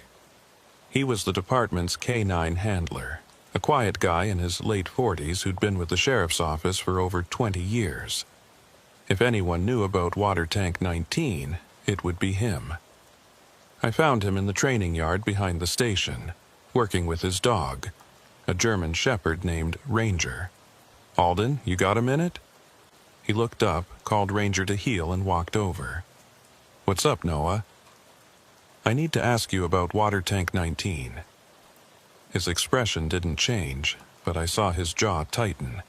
"What about it?" "I've been out there a few times. I've seen things, strange things, and everyone keeps telling me to stay away, but no one will tell me why." Alden was quiet for a moment, then gestured toward a bench at the edge of the yard. "Sit down." We sat. Ranger settled at Alden's feet, panting softly. "How much do you know?" Alden asked. "I know the facility was shut down in 2003 after a worker died. I know there are standing orders not to patrol it at night. And I know people are gathering there, people who don't act right." Alden nodded slowly. "You're not wrong about any of it. So, what's going on?" He was quiet for a long time, staring out at the training yard. "About 15 years ago, I was called out to Water Tank 19. Middle of the night, report of a trespasser." "You went?" "Yeah, I was young, stupid. Didn't know about the standing orders yet." He rubbed Ranger's head absently. "I took Ranger's predecessor, Max, and we went out there. Found the gate open, just like you probably did. Walked into the complex. What did you find?" "People. Maybe 20 of them, all standing around Tank 19. Just standing there, not moving, not talking. I called out to them, identified myself as law enforcement. They didn't respond." "What did you do?" "I approached, told them they were trespassing, that they needed to leave. And that's when Max started acting strange. He was trained to be aggressive when needed, but he wasn't aggressive. He was scared. I'd never seen him scared before." Alden's voice dropped. He started backing away from the tank, whining, and then he just ran back to the cruiser and wouldn't come out. "What about the people?" "I got within about 10 yards of them when I realized they were all soaking wet. Clothes, hair, everything. Like they'd just climbed out of the tank. But the tank door was locked, still is." He shook his head. "And then they all turned to look at me at the same time. Same movement, same blank expression, and I felt it." "Felt what?" "Terror. Pure terror. Like every instinct in my body was screaming at me to run. So I did. I got back to my cruiser and got the hell out of there." "Did you file a report?" "Yeah, it was ignored. And the next day, my supervisor pulled me aside and told me I'd never be sent to that facility again. That from now on, it was off limits." He looked at me. "Max died 3 months later. Cancer. The vet said it was one of the most aggressive cases he'd ever seen. Said it was like something had poisoned him." "You think it was related to the tank?" "I don't know. But Max was healthy before that night, and after? He was never the same." Alden stood up. "Noah, I'm telling you this because you seem like a good guy, and I don't want to see you end up like the others. Stay away from that place." Whatever's there, it's not something we can handle. What if we got a K9 unit to go out there with me? During the day? Alden looked down at Ranger and shook his head. Not a chance. I'm not putting Ranger through what Max went through, and neither is any other handler. He walked away, leaving me sitting alone on the bench. I spent the rest of the day thinking about what Alden had said, about Max, about the way the dog had reacted to the tank. Animals have instincts humans don't. They can sense things we can't. And if Max had been terrified of Tank 19, there was a reason. That night, I was on patrol again. Around midnight, I got a call from Sierra. "Noah, I've got something weird." "What is it?" "I just took a 911 call from a woman on Route 211. She says her husband stopped to help someone on the side of the road, and he hasn't come back. She's been sitting in her car for 20 minutes waiting for him." My stomach dropped. "Where on Route 211?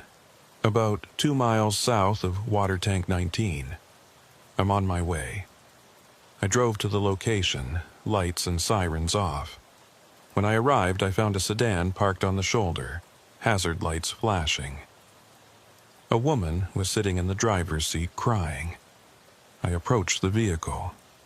"Ma'am, I'm Deputy Lemick. You called 911? She looked up at me, her face streaked with tears. "My husband, he stopped to help someone." A person was standing on the side of the road, waving us down. My husband pulled over and got out to see if they needed help, and then he just walked away into the trees. I called after him, but he didn't answer. He's been gone for almost half an hour. Did you see the person he was helping?" I saw them for a second. They were wearing pale clothes, bare feet, but I didn't see their face.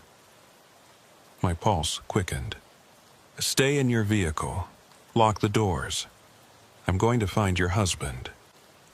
I grabbed my flashlight and walked to the tree line where the woman had pointed. I could see footprints in the soft dirt.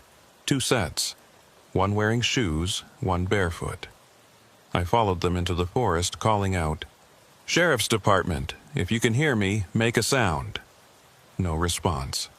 The footprints led deeper into the trees, winding through the underbrush. And then they stopped, just like the ones I'd found before.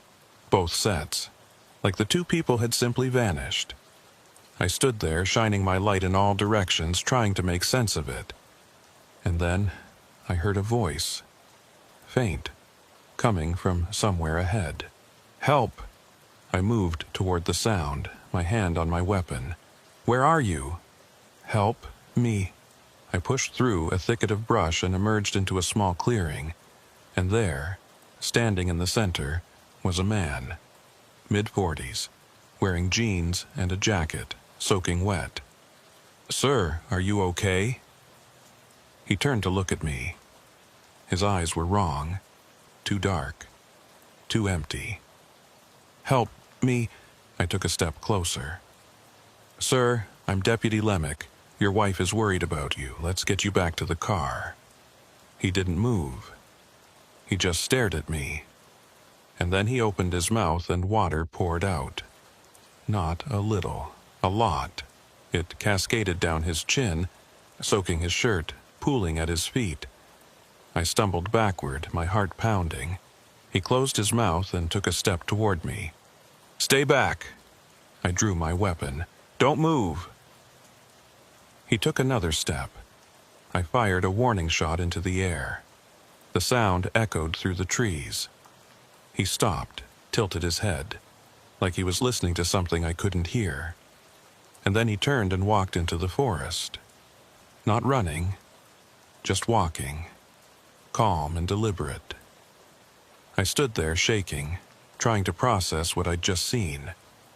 When I got back to the sedan, the woman was still in the driver's seat. "Did you find him?" I didn't know what to say. I couldn't tell her what I'd seen. She wouldn't believe me. "Ma'am, I need you to come with me back to the station. We're going to file a missing person report and get some units out here to search the area." "But my husband, We'll find him, I promise. I didn't promise that he'd be okay, because I didn't think he would be. We drove back to the station, and I helped her file the report. By the time I was done, it was almost 3 a.m. Marcus found me in the break room, staring at a cup of coffee I hadn't touched. I heard about the call, the missing husband. Yeah. Did you find him? I found something. Marcus sat down across from me. Noah, you need to stop. Whatever you're doing, whatever you're investigating, it's going to get you killed, or worse. What's worse than killed, Marcus? He didn't answer right away. Then, quietly, I don't know. But I've seen what happens to people who go out to that facility too many times. They change. They're not the same anymore. What do you mean they change? I mean, they stop sleeping, stop eating, they just exist. And eventually they disappear, just like the others. I looked at him. How many others? More than you think. I went home that morning and tried to sleep, but I couldn't. I kept seeing that man in the clearing, the water pouring from his mouth. Around noon, I got a call from Sierra. Noah, you need to hear this. What is it? The missing husband from last night.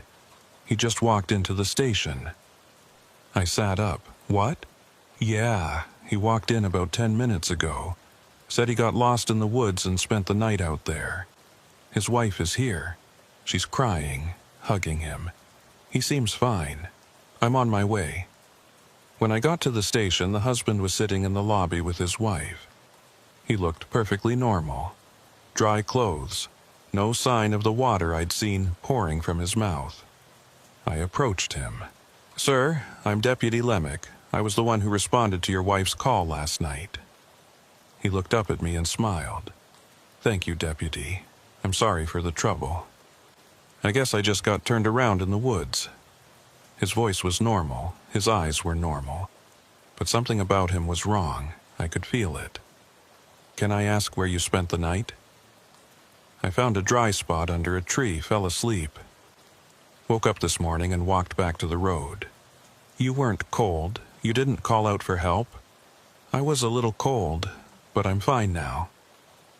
He stood up, thanked me again, and left with his wife. I watched them go, and I knew. I knew he wasn't fine. He was one of them now. Whatever was in that tank, whatever was in that water, it had changed him. And there was nothing I could do about it. I couldn't let it go. Not after what I'd seen. Not after the husband walked out of the woods like nothing had happened. I spent the next 3 days reviewing every report, every call, every piece of information I could find about Water Tank 19. And the more I dug, the more I realized how deep this went. There had been incidents dating back to the 1970s, long before the facility was even built. Reports of people acting strangely near the site, walking into the woods and not coming back, or coming back different.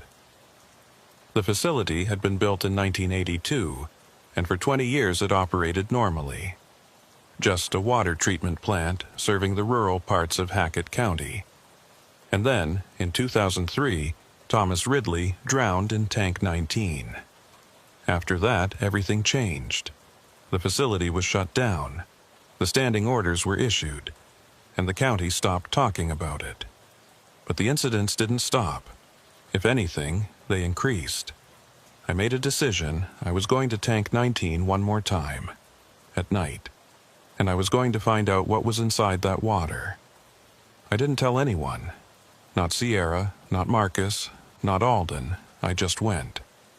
It was a Wednesday night, around 1 a.m. I drove to the facility in my personal truck, not my cruiser. I wore civilian clothes and brought a waterproof flashlight, a rope, and a small sample container. The gate was open, like always. I parked near the main building and walked to Tank 19, my heart pounding. The padlocks on the door were unlocked again. I opened it and shone my light inside. The water was still there. Dark. Still. waiting. I tied one end of the rope to the exterior ladder and lowered myself down to the water's surface. The smell was overwhelming, rust and decay, and something else. Something organic. I knelt at the edge and dipped the sample container into the water. It was cold. So cold it burned. As I pulled the container out, I saw something move beneath the surface. A shape, large, shifting. I scrambled back, dropping the container. It fell into the water and sank immediately, disappearing into the darkness. And then the water began to ripple, not from the container, from something else. Something was rising. I climbed the rope as fast as I could, my hands slipping on the wet fiber. Behind me, I could hear the water churning. I reached the top and pulled myself out of the tank, slamming the door shut behind me. And then I heard it. A voice, coming from inside the tank. My voice. "Unit 12, what's your location?" I backed away, my legs shaking. The door began to shake. Something was pushing against it from the inside. I ran. I ran to my truck, got in, and drove away as fast as I could. But as I sped down the access road, I looked in my rearview mirror, and I saw them.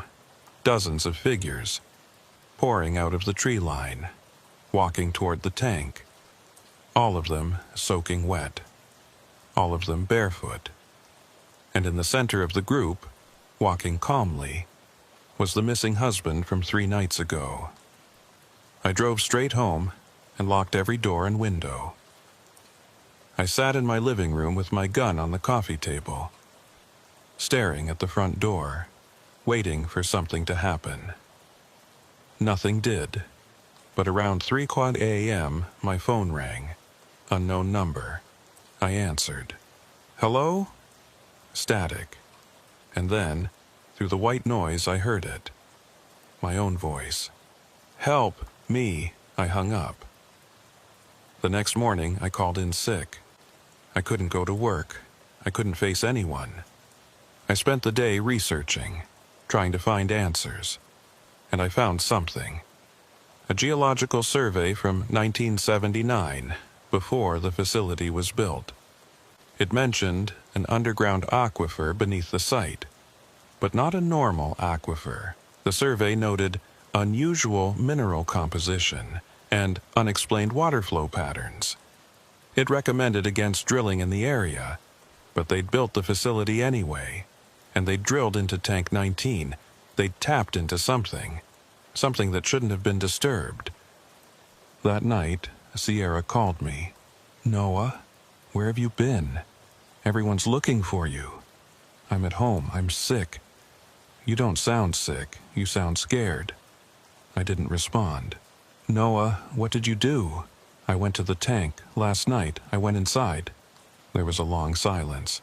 "Jesus Christ, Noah." "I needed to know. I needed to see what was in there." "And what did you see?"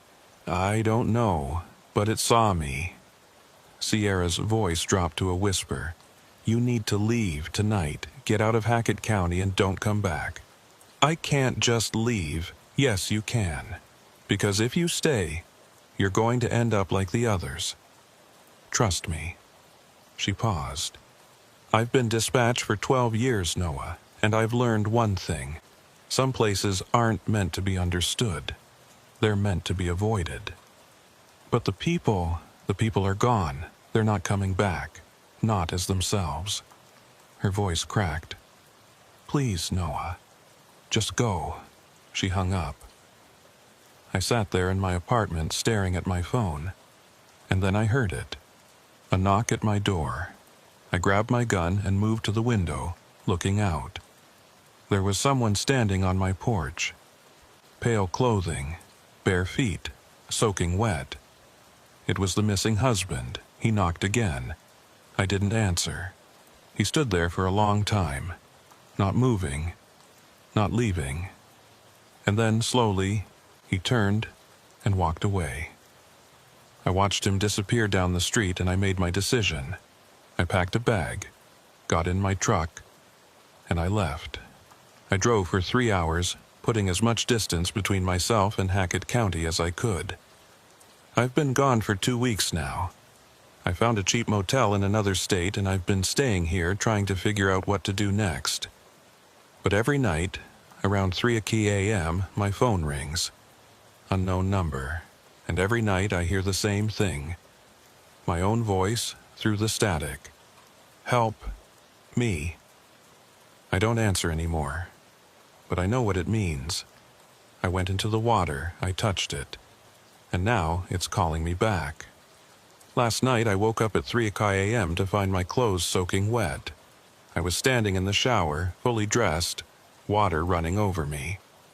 I don't remember getting up, I don't remember turning on the water, but I was there, and when I looked in the mirror I saw it. My eyes, too dark, too empty.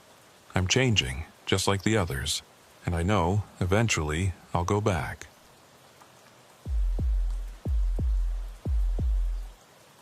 I'd been a state trooper for 6 years when I got transferred to District 9, which covered the rural northeastern corner of the state, mostly farmland, forest, and forgotten stretches of highway that nobody used anymore.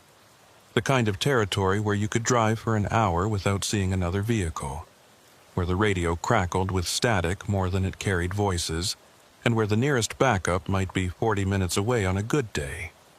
My name's Jonas Cregan, and I'd requested the transfer myself.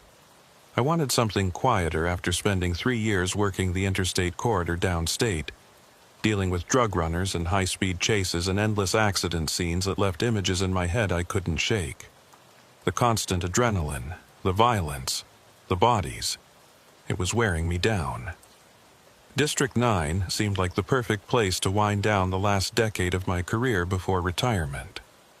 Quiet roads, simple traffic stops, maybe the occasional domestic dispute or trespassing call. Nothing that would keep me up at night. My first day at the district station, the shift commander, Lieutenant Haskell, called me into his office for the standard orientation briefing. He was a lean guy in his 50s with gray hair cut military short and the kind of weathered face that came from 30 years of night shifts and cigarettes. His office was sparse, just a metal desk, a filing cabinet, and a wall covered with maps of the district marked up with colored pins and handwritten notes. "Cregan, welcome to District 9. Have a seat." He gestured to a chair that looked like it had been there since the station was built in the 70s. "You've got Patrol Zone 3, which includes Highway 46, routes 12 through 19, and all the county roads in between." He spread a laminated map across his desk and pointed to a section highlighted in yellow. "This is your area, mostly farmland, some state forest. Population density is low. Call volume is even lower. You'll spend most of your shifts just driving and staying visible." "Sounds good to me, sir." I leaned forward to study the map, tracing the roads with my finger. "There's one thing you need to know." He tapped a section of the map where a red line cut across Highway 46 like a scar. Highway 46 was closed 8 years ago. Landslide took out a tunnel and part of the roadbed. It's been barricaded ever since. You'll see the barriers at mile marker 32. I leaned closer to look at the map. The highway ran for about 40 miles through the district before dead-ending at the red line. "Is it safe to patrol near the closure?" "You don't patrol it at all." He said it flatly, like he was reading from a script he'd memorized years ago. "Day or night, the road is closed. There's nothing to patrol." I frowned. "What if someone reports activity there? Trespassers, vandalism, anything like that?" "Then you log it and move on. The closure is state property. Maintenance handles it." "State maintenance?" "That's right." He rolled up the map and handed it to me, his expression making it clear the topic was closed. "Any other questions?" I had about a dozen, but his tone made it obvious the conversation was over. "No, sir." "Good. Get out there and familiarize yourself with your zone. Radio check every hour." "And Cregan?" He looked at me over his reading glasses, his eyes hard. Stay away from Highway 46. That's not a suggestion. That's a standing order that's been in place since the closure. You follow it, or you don't work in this district. Clear? Clear, sir. I left his office wondering what the hell was so special about a closed highway. In my 6 years as a trooper, I'd seen plenty of road closures, construction, accidents, weather damage, but I'd never seen one where we were explicitly ordered not to patrol it. Usually, closed roads attracted trouble. Kids looking for a place to party, dumpers getting rid of trash, squatters setting up camps. Standard procedure was to check them regularly, make sure the barriers were intact, run off anyone who didn't belong. But not Highway 46. Highway 46 was different, apparently. That afternoon, I drove my patrol route, getting a feel for the territory. It was exactly as advertised, quiet to the point of eerie. I passed through 3 small towns, each one barely more than a main street with a post office and a general store. I checked in with the local sheriff's departments, introduced myself, established the usual professional relationships. Then I spent most of the day driving empty 2-lane roads through endless fields of corn and soybean, past abandoned farmhouses and rusted silos, through patches of dense forest where the trees grew right up to the edge of the asphalt. The whole district had a feeling of slow decay, like civilization had tried to take root here and mostly failed. For every working farm, there were 2 or 3 abandoned ones. For every occupied house, there were empty ones with boarded windows and caved-in roofs. The people I saw looked worn down, like the landscape itself was grinding them into dust. Around 4 o'clock p.m., I found myself approaching Highway 46. I hadn't planned to go there, but the route I was following naturally led toward it, and I figured it wouldn't hurt to at least see what the closure looked like, just to orient myself. Know the boundaries of my patrol zone. The entrance was marked by large orange barriers, the kind made of reinforced concrete, each one weighing at least a ton. They were positioned across both lanes, completely blocking access. Behind them was a permanent electronic sign, its message clear: road closed, no access. Violators will be prosecuted. But as I pulled closer, I noticed something. The barriers weren't flush against each other. There was a gap on the right side, maybe 3 feet wide, just wide enough for a vehicle to squeeze through if the driver was careful. I pulled over onto the shoulder and got out to take a look. The barriers were heavy concrete blocks, the kind that usually took a truck and a crew to move. But someone had moved them. Recently, judging by the fresh scrape marks in the asphalt, black rubber streaks and stone dust that hadn't been washed away by rain yet. I walked past the barriers onto Highway 46 itself. The road looked normal at first.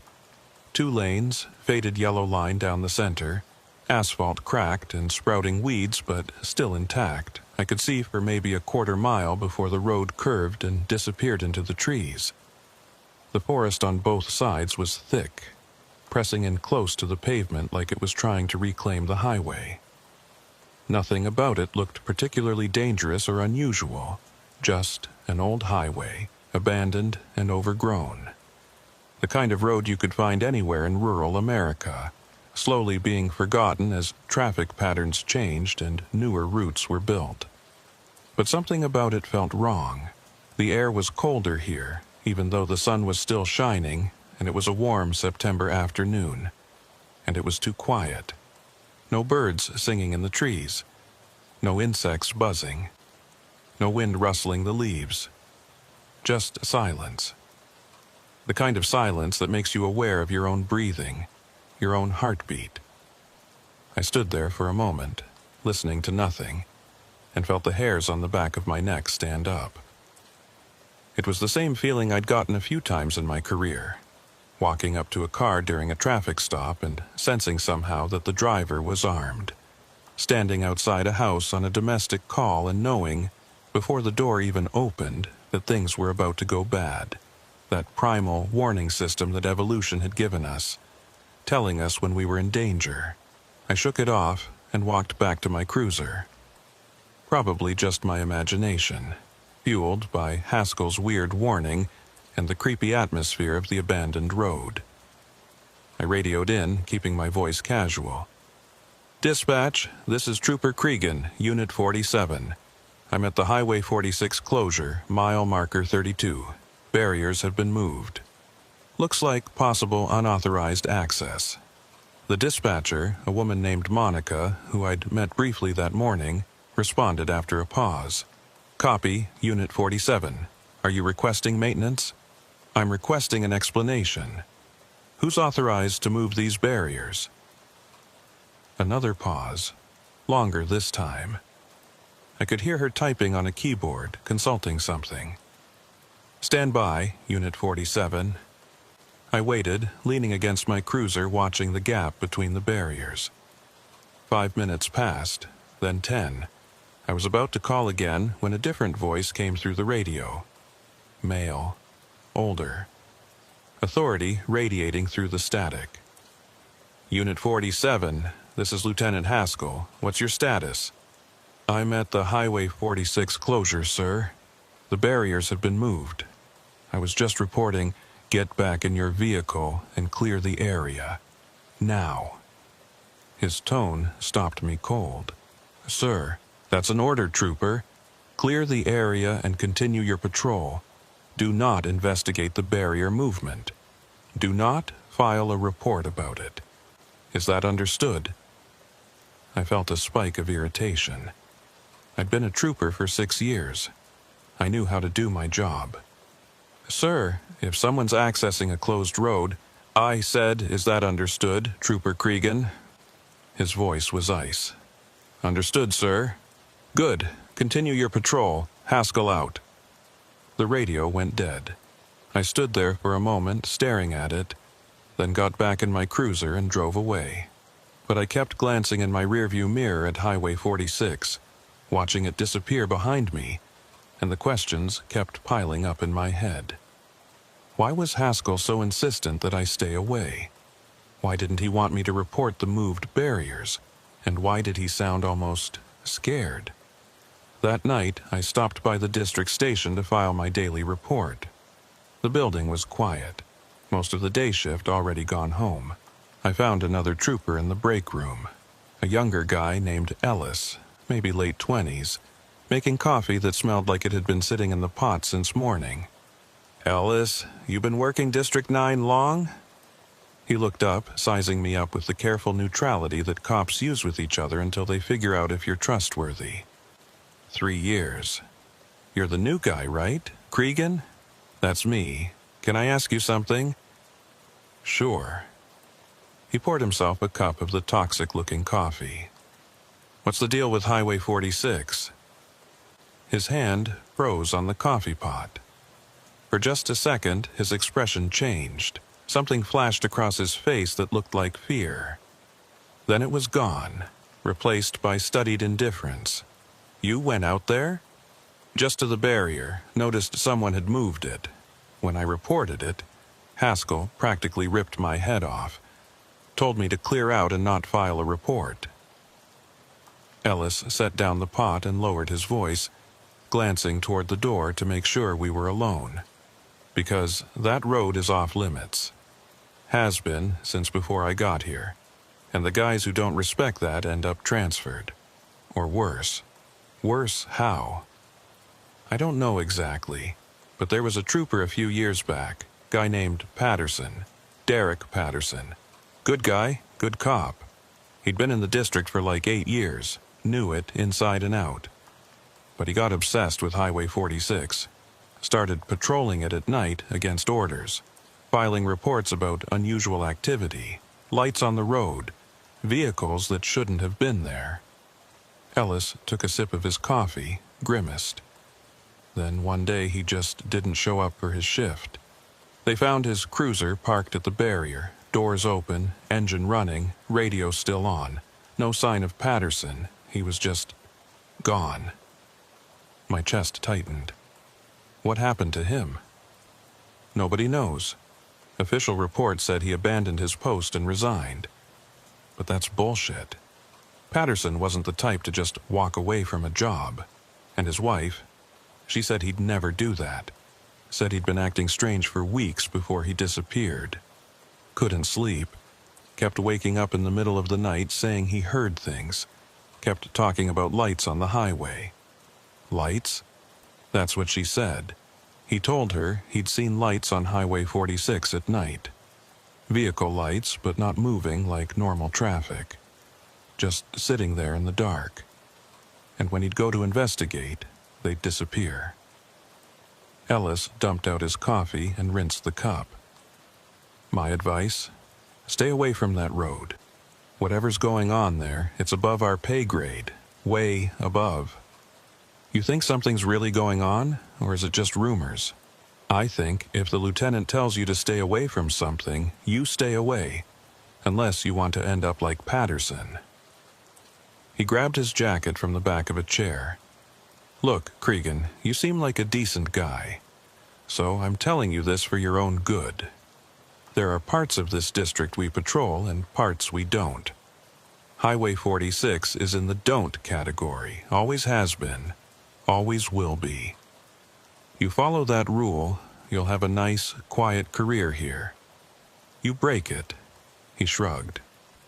Well, Patterson broke it, and now he's gone. He left, and I sat there in the break room, thinking. A trooper had disappeared near Highway 46, and instead of launching a massive investigation, instead of treating it like the serious incident it was, the department had covered it up with a story about resignation and abandonment. That wasn't right. That wasn't how things were supposed to work. But I also knew that Ellis was giving me good advice. I was new to this district. I didn't know the politics, didn't know who to trust. If I went charging and asking questions and demanding investigations, I'd probably just get myself transferred out. Or worse, I should have let it go. Should have followed orders and focused on the rest of my patrol zone, which was plenty big enough to keep me busy. But I've never been good at letting things go. Especially when something doesn't make sense. Especially when I smell a cover-up.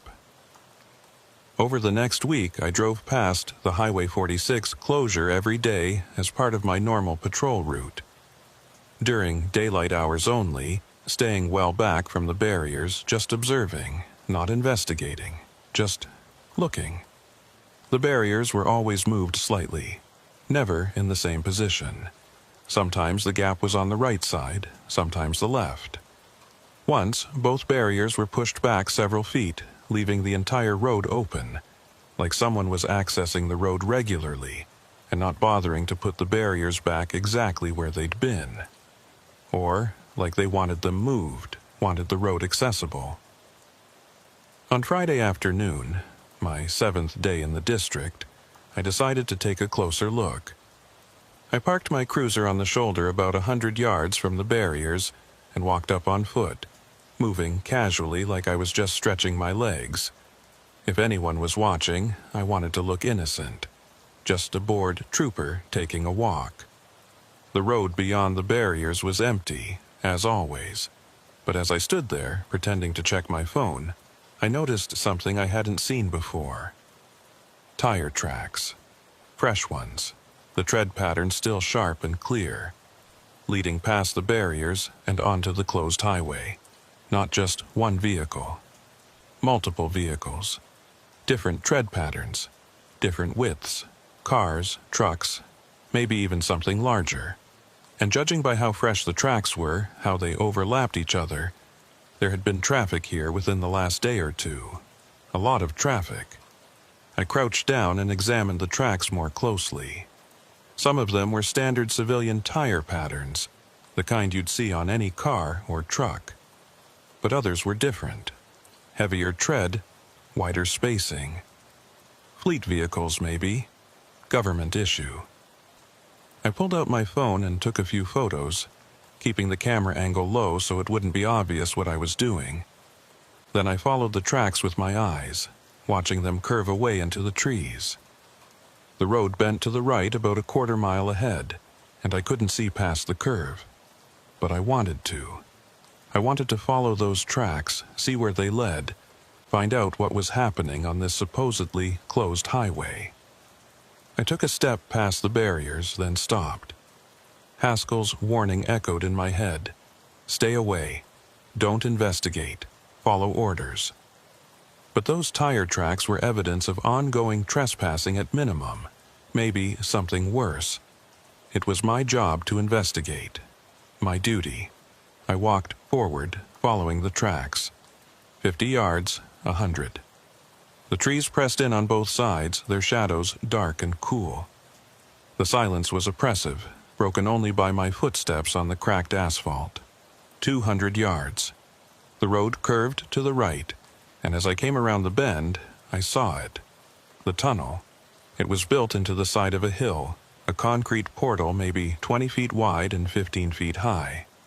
The entrance was dark, a perfect rectangle of shadow against the gray concrete. I could see where the roadbed had partially collapsed on the right side, the landslide that had supposedly closed the highway 8 years ago. A pile of dirt and broken concrete had spilled across the right lane, narrowing the passage. But the left lane was clear, completely passable. And the tire tracks led straight into the tunnel, disappearing into the darkness. I approached slowly, every instinct telling me to turn around and get the hell out of there. The tunnel mouth looked like a giant throat, ready to swallow me. The air coming out of it was cold and damp, carrying a smell I couldn't identify. Not quite decay, not quite chemical. Something in between. The entrance was covered in warning signs, all of them official-looking. Danger, structural instability, do not enter. Closed by order of State Highway Department. Violators will be prosecuted.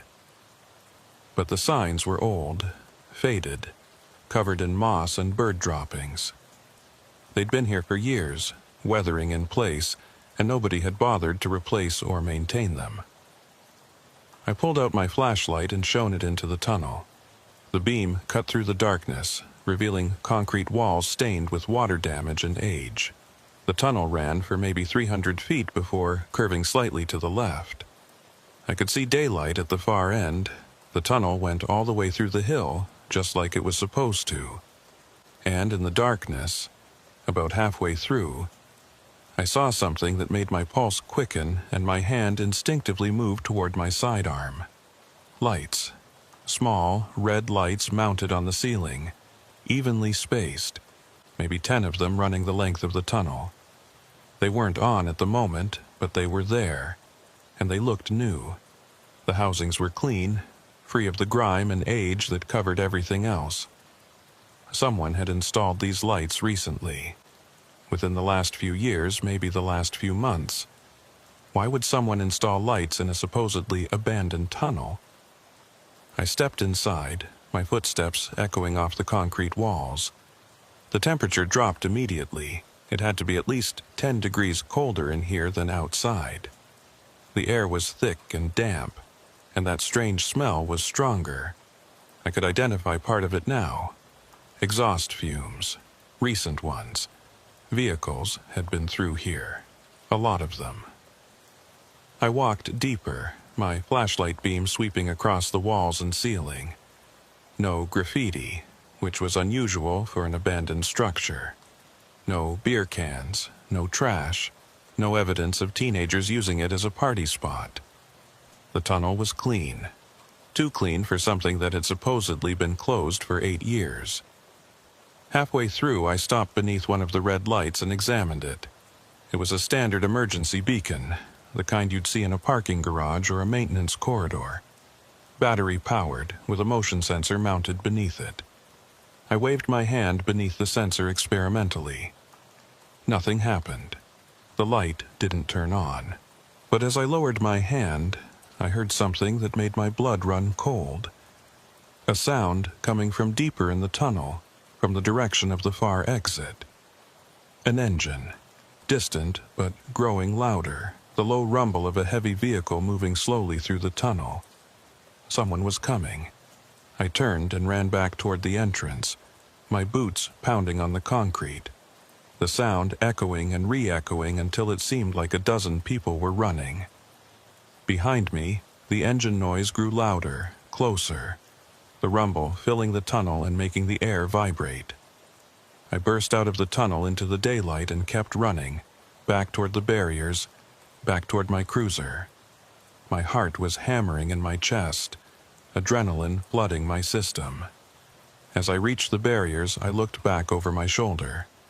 A vehicle was emerging from the tunnel. A dark SUV with heavily tinted windows, government plates, no markings. It slowed as it reached the tunnel entrance, then stopped completely.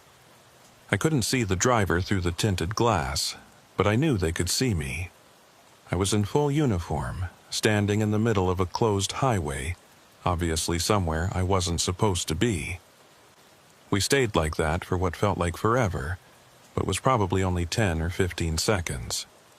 Me standing by the barriers, frozen like a deer in headlights. The SUV sitting at the tunnel entrance, engine idling, dark windows revealing nothing. Then it backed up slowly, turned around inside the tunnel mouth and disappeared back into the darkness.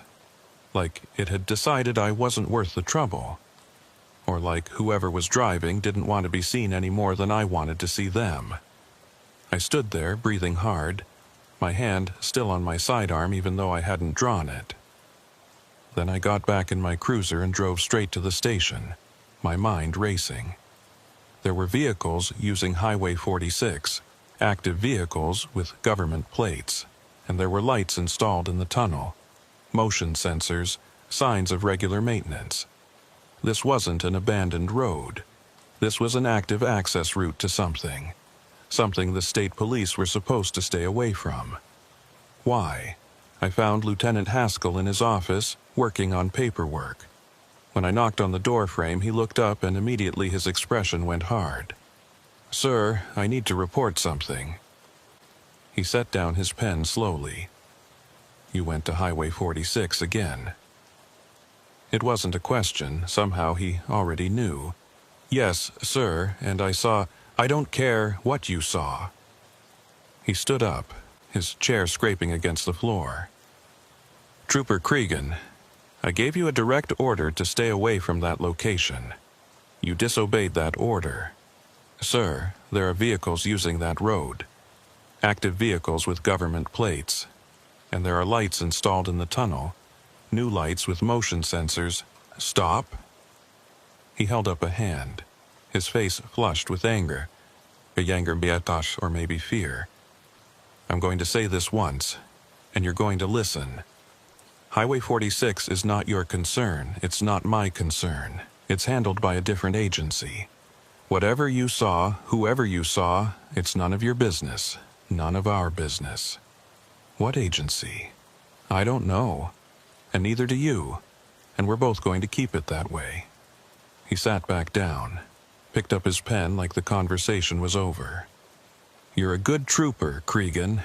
I looked at your record before approving your transfer. You're competent, you're thorough, you follow procedure. Don't throw your career away over this. Go back to your patrol zone and forget about Highway 46. "Sir, with all due respect—" "Dismissed, trooper." His tone left no room for argument. I left his office feeling like I'd been punched in the gut. The department knew about the activity on Highway 46. They had to know. And they were deliberately ignoring it, deliberately keeping troopers away from it. Which meant whatever was happening there had official sanction, or at least official protection. Why? That night I couldn't sleep. I lay in bed in my small apartment, a one-bedroom place in a complex that catered mostly to state workers, staring at the ceiling and thinking about the SUV, about the lights in the tunnel, about Trooper Patterson, who'd disappeared after investigating the same road. Around 2:00 a.m., I gave up on sleep and made myself a pot of coffee. Then I sat at my kitchen table with my laptop and started digging. Highway 46 had been built in 1967, part of a state expansion project to connect rural counties and improve commerce. It was one of dozens of roads built during that era, when the state had money and ambition and a belief that highways would bring prosperity to forgotten corners of the state. The tunnel, officially designated as Tunnel 46A, had been completed in 1969. It cut through Barker's Hill, saving drivers a detour of about 15 miles around the ridge. For 30 years, it had been a normal highway, carrying modest but steady traffic between two rural counties. Then, in 2017, the landslide happened. Or supposedly happened. I searched for news reports about it. Local papers, state news sites, anything. And found almost nothing. No coverage in the local paper. No press releases from the State Transportation Department. No mentions in the state police reports for that period. Just a brief note in the district maintenance log, which I accessed through the state police database. Highway 46 closed indefinitely due to structural failure. Barriers installed per order of State Transportation Director. That was it. No details about the landslide itself. No reports of injuries or property damage. No environmental impact assessment, which was usually required for that kind of geological event. Just closed. I dug deeper, going back further, found a geological survey from 2016, 1 year before the closure, that mentioned the area around the tunnel.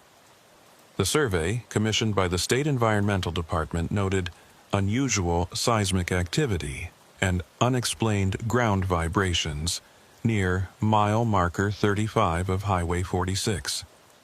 Mile marker 35 was right where the tunnel was located. The survey recommended further investigation and continuous monitoring, but there was no follow-up report. Nothing. Like the investigation had been shut down before it could produce results. I kept searching, found something else that made my instincts tingle. A property record from 2015 showing that the state had purchased a large tract of land adjacent to Highway 46. 300 acres of forest and hillside, bought from a private owner named Gerald Hutchins for $2.3 million. The purpose listed on the deed, transportation infrastructure development, but no development had ever happened. I checked the property records through the present day. No buildings permitted, no construction reports, no environmental reviews. The land just sat there, owned by the state, fenced and empty. Or supposedly empty. I zoomed in on the satellite imagery of the area. The property was heavily forested, the trees thick enough that you couldn't see the ground in most places, but I could make out what looked like a cleared area near the center, maybe 10 acres of open ground, and in that clearing, something that might have been buildings. The resolution wasn't good enough to be sure. I saved the images and kept digging, found budget reports for the State Transportation Department from 2017, the year of the closure. Buried in the line items was an entry for Highway 46 Site Maintenance and Security, with a budget allocation of $450,000 per year. $450,000 every year for 8 years. To maintain a closed highway? That didn't make sense. You didn't spend nearly $500,000 a year to maintain a road nobody used. You spent maybe $50,000 to keep the barriers in place and repaint the warning signs every few years. What was that money actually paying for? I was still searching at 5 o'clock a.m. when my alarm went off. I showered, got into uniform, and headed to the station for my shift, feeling like I'd been hit by a truck. But my mind was sharp, focused, racing with possibilities. During my morning briefing, I kept my mouth shut. Didn't mention Highway 46. Didn't ask questions. Just took my assignment. Same patrol zone as always, and headed out. But instead of following my normal route, I drove to the nearest town to Highway 46, a place called Ridgeway, population 800 according to the faded sign at the town limits. Ridgeway was the kind of town that time had passed by. One main street with a few shops, a diner, a post office, a gas station that looked like it hadn't been updated since the 80s. Half the storefronts were empty, windows boarded or broken. The people I saw moving along the sidewalks looked worn down, faces lined with worry and hard work. I parked in front of the diner, a chrome-sided building called Marge's Place, and went inside. The interior was pure Americana. Red vinyl booths, checkered floor tiles, a long counter with chrome stools. A few locals were scattered around, drinking coffee and eating breakfast. They all looked up when I walked in, their conversations dying, that instinctive wariness that small-town people have toward outsiders, especially outsiders in uniform. I took a seat at the counter. A waitress in her 60s approached, coffee pot in hand, name tag reading Doreen.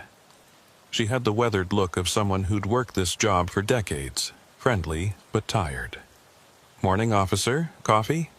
"Please." She filled a mug and set it in front of me. "You're not from around here. Just transferred to District 9, working patrol in this area." I added cream to my coffee, keeping my tone casual. "Trying to get to know the territory. Long way from the district station." She refilled the mug of a farmer 2 stools down. "I like to be thorough. Mind if I ask you something?" "Depends on what you're asking." But she smiled when she said it.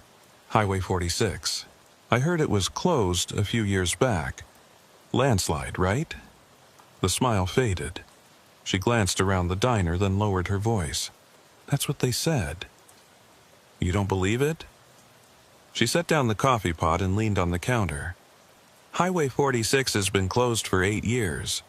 And in those 8 years, I've seen more traffic on that road than I ever saw when it was open." My pulse quickened. I kept my voice neutral. "What kind of traffic?" "Government vehicles. Big SUVs with tinted windows, construction trucks, unmarked vans, all headed toward the tunnel, usually at night." She glanced around again, making sure no one else was listening. "My nephew works for the county road crew. He says the state pays them a retainer to keep the barriers moved aside at night. Says there are vehicles going in and out all the time, sometimes a dozen in one night. But nobody's supposed to talk about it." "Why not?" "Because the people who use that road don't want to be noticed. And if you notice them, bad things happen." "Like what?" She straightened up, her expression going careful. "Like you lose your job, or your business gets hit with code violations you can't fight, or the bank suddenly calls in your loan, or your kid gets pulled over every week for nothing, gets tickets you can't afford." She picked up the coffee pot again. "People around here learned a long time ago, officer. You don't ask questions about Highway 46. You don't talk about what you see. You just stay away and mind your own business. What if I told you I was going to look into it? Make sure everything's legitimate." She looked at me for a long moment, something like pity in her eyes. "Then I'd say you're either very brave or very stupid. And I'd recommend you write a will before you start asking questions." She moved away to serve another customer, and I sat there drinking my coffee and thinking. This wasn't paranoia or conspiracy theory. This was a small-town waitress giving me the same warning I'd gotten from my lieutenant and from Ellis. Stay away. Don't ask questions. Don't investigate. Which meant there really was something happening on Highway 46. Something big enough and powerful enough to intimidate an entire community into silence. I finished my coffee, left a generous tip, and walked out to my cruiser. As I was getting in, an old man sitting on a bench outside the general store called out to me. "You asking about the highway?" I walked over. He was maybe 75, wearing overalls and a John Deere cap, face tanned and creased like old leather. "You heard that? Small town. People talk." He gestured to the space next to him on the bench. "Sit for a minute." I sat. He was quiet for a while, watching a few cars drift past on the main street, then said, "I've lived here 60 years. Watched this town grow, then watched it shrink. Watched people come and go. But Highway 46," he shook his head. "That road's been trouble since the day they built it." "What do you mean?" "They drilled that tunnel in '69. I was working construction then, though not on that project. But I knew guys who were, and they said things got weird during the drilling. Equipment malfunctions. Strange sounds coming from deep in the rock. 3 different drill operators quit, said they weren't going back in there. Why? They wouldn't say, or couldn't. I think they signed something, some kind of agreement. But one of them, guy named Ray Porter, he got drunk one night and told me they'd hit something. Not rock, not water. Something else.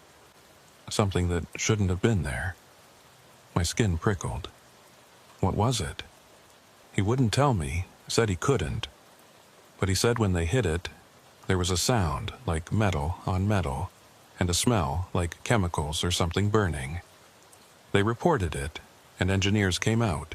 State engineers, federal engineers, guys in suits who looked at the site and talked in whispers. Then they shut down the drilling for 3 weeks.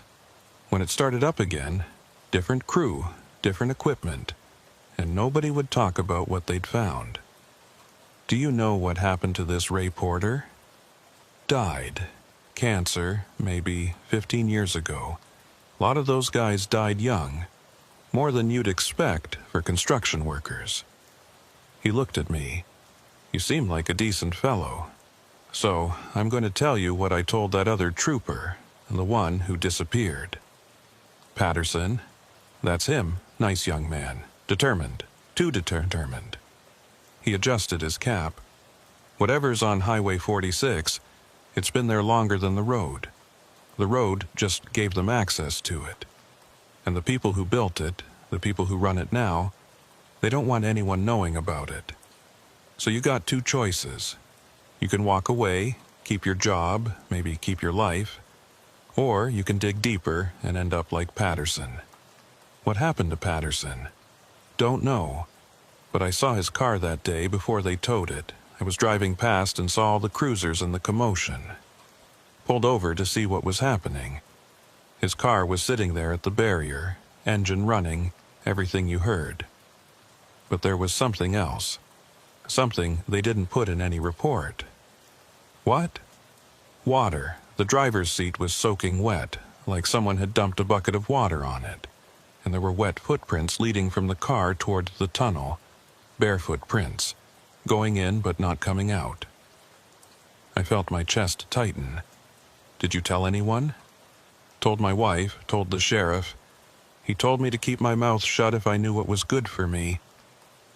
The old man stood up slowly, joints creaking. I've said my piece. What you do with it is up to you. But remember, every man who's gone looking for answers on Highway 46 has ended up dead, or disappeared, or wished they were dead. You sure you want to be next? He walked away, leaving me sitting on that bench, staring at the quiet street and thinking about wet footprints and a missing trooper. I should have walked away. Should have gotten back in my cruiser and gone back to patrolling traffic violations and property disputes. Should have forgotten about Highway 46. But I couldn't, because now I had names. Ray Porter, Derek Patterson, people who'd found something and paid for it, and I needed to know what they'd found. That night, I made a decision. I was going to find out what was on that state-owned property near Highway 46. See what they were hiding in those 300 acres of forest. I waited until my shift ended at 11 o'clock p.m., then changed into civilian clothes, jeans, dark jacket, hiking boots. I took my personal vehicle instead of the cruiser, a beat-up Ford pickup that wouldn't attract attention.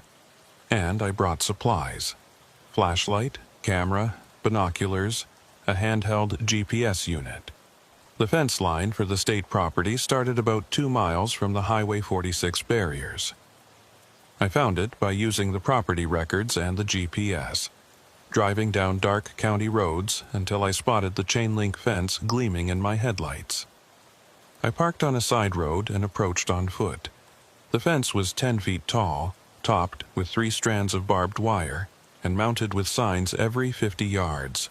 No trespassing. State property. Violators will be prosecuted. I walked along the fence line, staying in the shadows, looking for a weak spot. After about a quarter mile, I found it. A section where the fence had been damaged, possibly by a falling tree. The chain link had torn and pulled away from the posts, creating a gap I could squeeze through if I was careful. I checked my surroundings, listening. The forest was quiet except for night sounds. Crickets, the distant hoot of an owl. No vehicles, no lights, no indication anyone was nearby. I slipped through the gap and into the property. The forest was thick, the undergrowth heavy. I moved slowly, using my flashlight sparingly, trying to stay oriented using the GPS. According to the satellite images, the cleared area was about a mile northeast of my position. It took me almost an hour of careful hiking to reach it. The trees thinned gradually, and then I was at the edge of a large clearing, maybe 10 acres of open ground. And in the clearing was a building. It was low and wide, maybe the size of a small warehouse, built from concrete and steel. Brutalist architecture, functional and ugly. No windows that I could see from my position. Just blank walls and a single metal door on the near side. Floodlights on poles illuminated the perimeter, casting harsh white light across the clearing.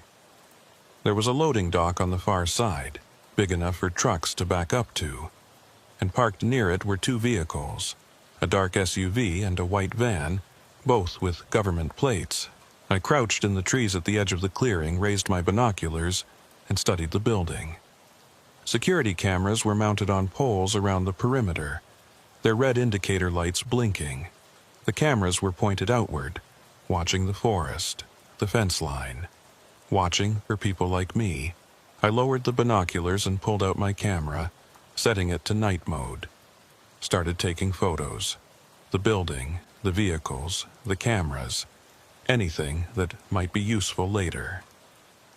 As I was photographing the loading dock, I heard something that made me freeze. Voices, coming from the far side of the building. I stayed low, barely breathing, and watched as 2 figures came around the corner. They were wearing what looked like hazmat suits, full-body coveralls, hoods, gloves, respirators. One of them was carrying a clipboard.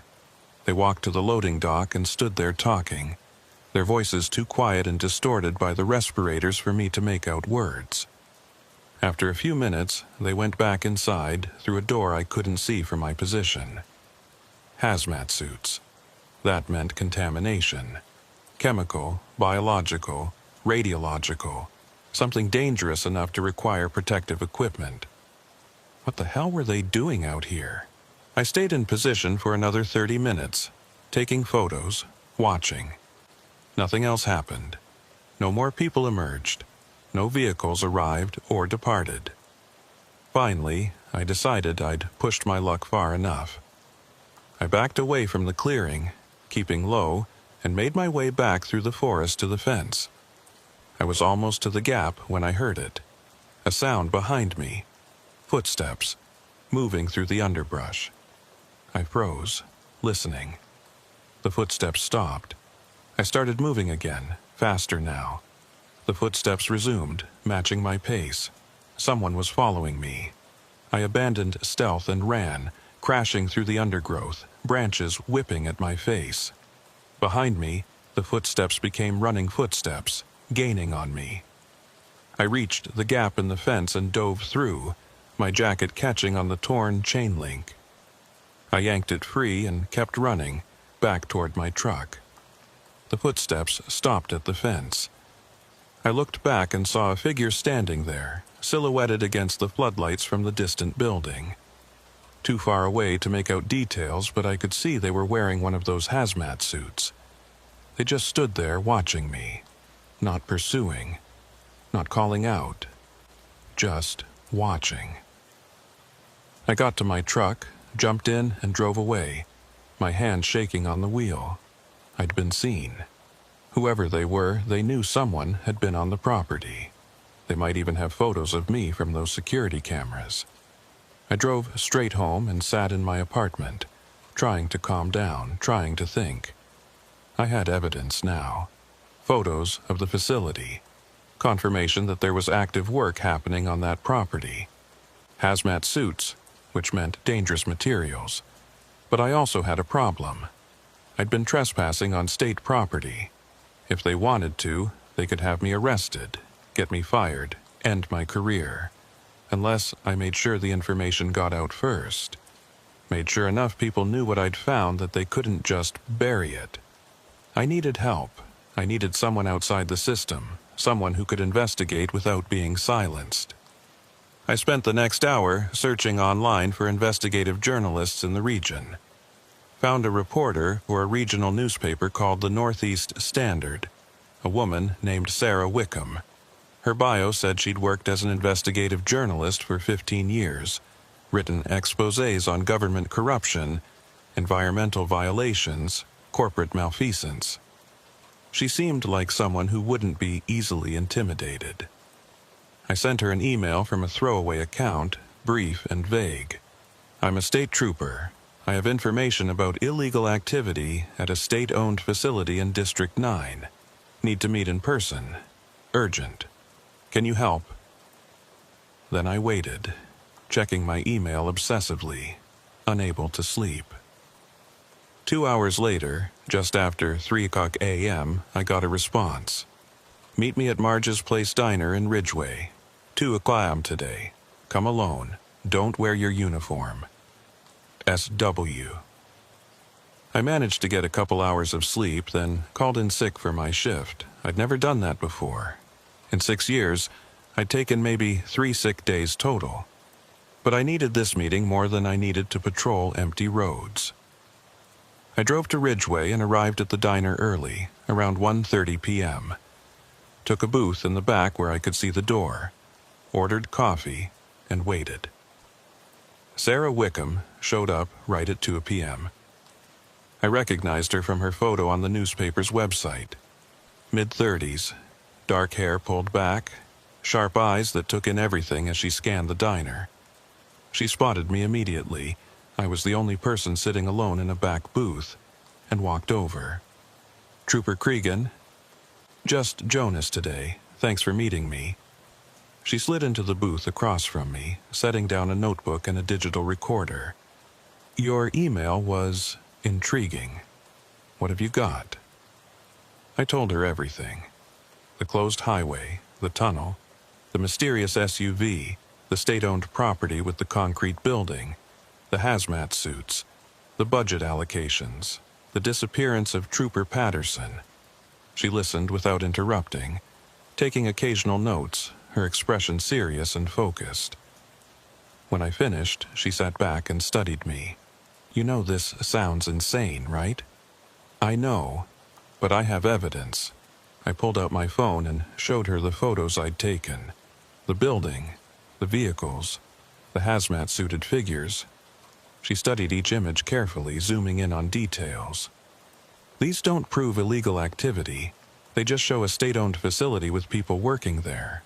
People in hazmat suits, at a location that's supposed to be empty, with a budget of nearly $500,000 a year for a closed highway. It's suspicious, but it's not proof of anything criminal. She handed my phone back. What exactly do you think is happening there? I don't know, but I think it's connected to the tunnel under Highway 46. I think there's something underground, something they've been hiding since at least 2017, maybe longer. Based on what? I told her about the old man's story, about the drilling crew finding something in 1969, about the wet footprints at Patterson's abandoned cruiser. She was quiet for a moment, tapping her pen against her notebook. Okay, I'll be honest with you, this is thin. It's interesting, it's suspicious, but it's thin. Without more concrete evidence, without documentation, or whistleblowers, or hard proof of wrongdoing, I can't publish this. My editor would kill me. What if I got you more? What if I could prove there's something under that tunnel? How would you do that? I could go in at night, document whatever's down there. She shook her head. That's trespassing. Anything you found would be inadmissible and you'd lose your job. Plus, you'd probably get arrested. I'm going to lose my job anyway if I keep pushing this. They'll transfer me or fire me or make my life hell until I quit. I leaned forward. Look, I know this is dangerous, but something's happening on Highway 46. Something bad enough that a trooper disappeared and the department covered it up. Something bad enough that an entire town is too scared to talk about it. Don't you want to know what it is? She studied me for a long moment. You're putting a lot on the line for this. I know. Why? Why not just walk away? Keep your job, keep your pension, live your life. Because that's not why I became a trooper. I met her eyes.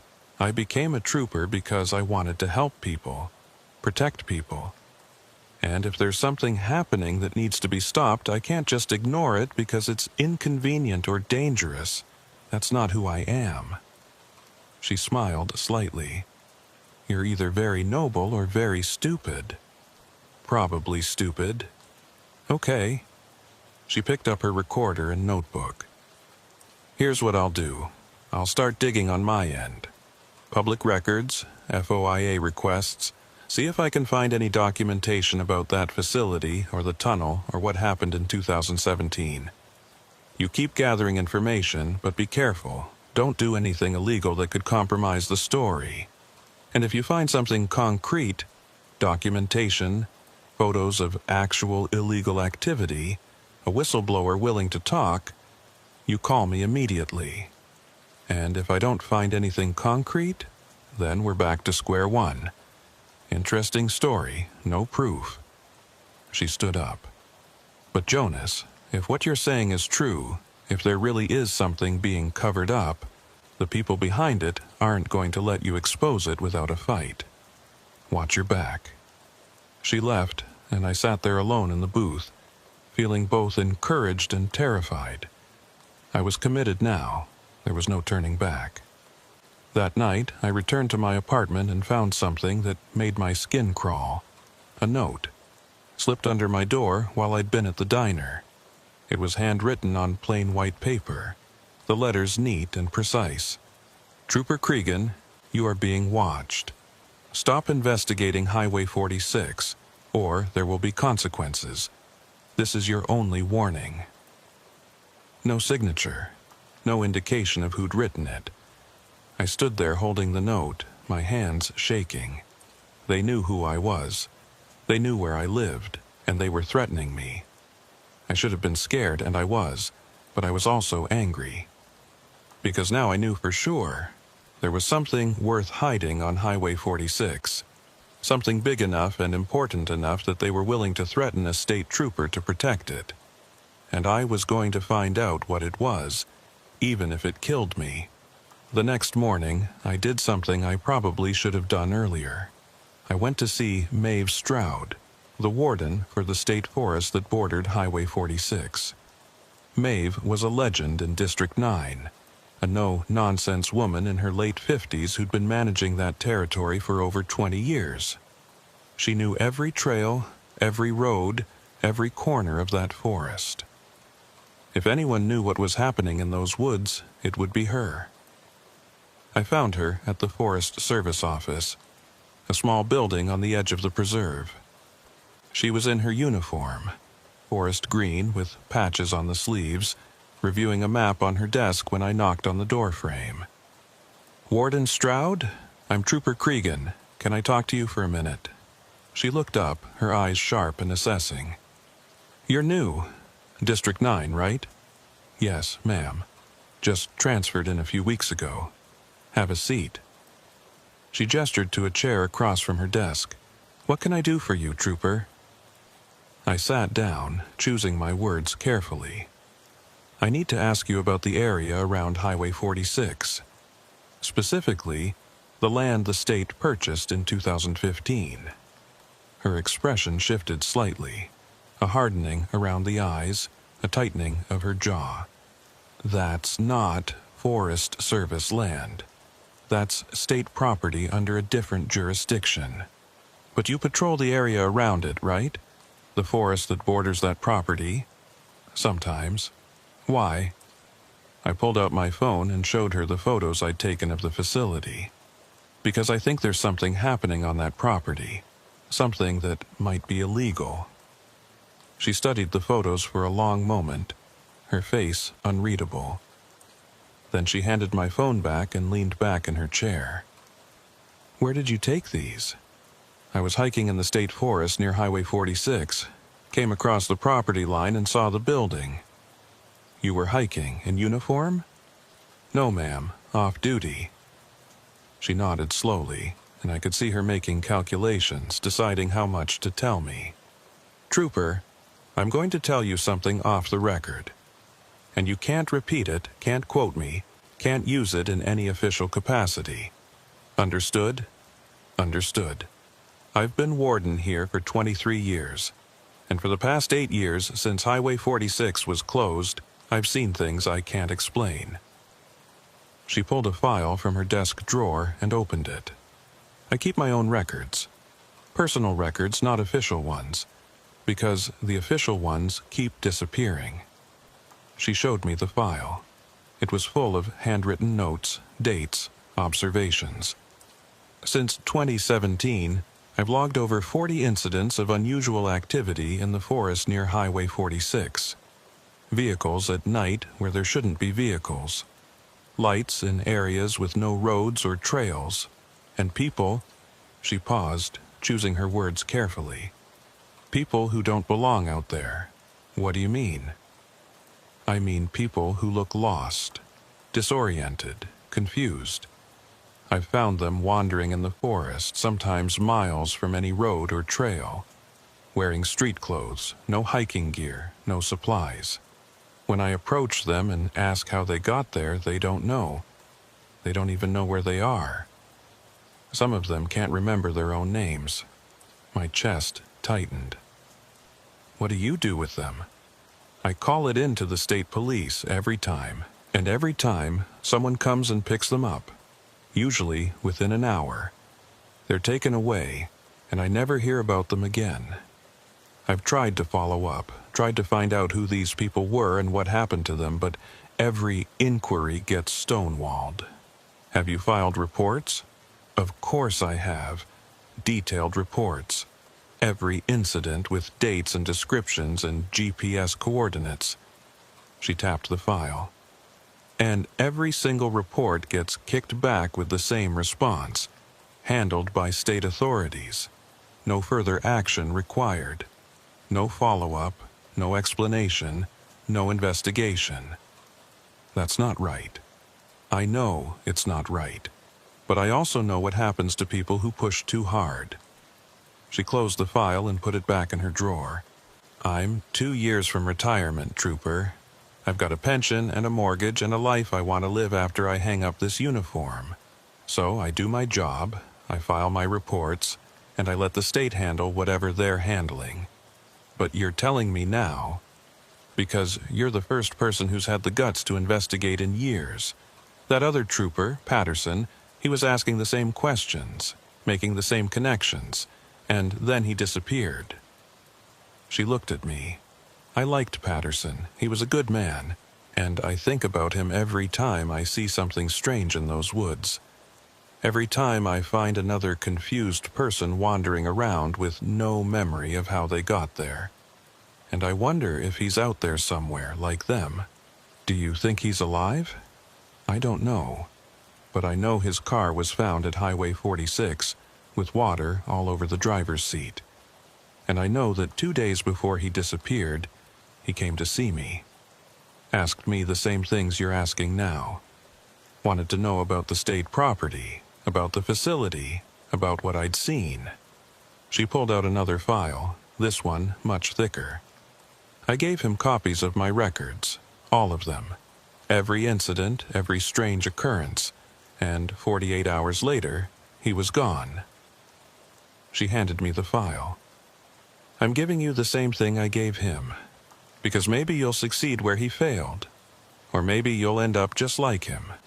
Either way, someone needs to know what's happening out there. I took the file, feeling its weight. Thank you. Don't thank me yet, just promise me something. What? Promise me you'll be careful. Whatever's on Highway 46, whatever's in those woods, it's dangerous. And the people protecting it don't care about due process or the law. They care about keeping it secret. She stood up, walked to her window, looked out at the forest. I've seen things in those woods, Trooper. Things I can't explain and don't want to explain. Lights that move wrong. Sounds that don't make sense. And once, about 3 years ago, I saw something that still gives me nightmares. What did you see? She was quiet for a long moment. I was doing a night patrol near the Highway 46 property line. About 2 o'clock a.m., I saw lights through the trees, so I went to investigate. Found a group of people, maybe 8 or 10 of them, standing in a clearing. They were all wearing white clothes, all barefoot, even though it was October and freezing. They were standing in a circle around something I couldn't see from my position. What were they doing? Just standing there, not moving, not talking, like statues. I called out to them, identified myself as a warden. They didn't respond, so I got closer, and that's when I saw what was in the center of the circle. Her voice dropped.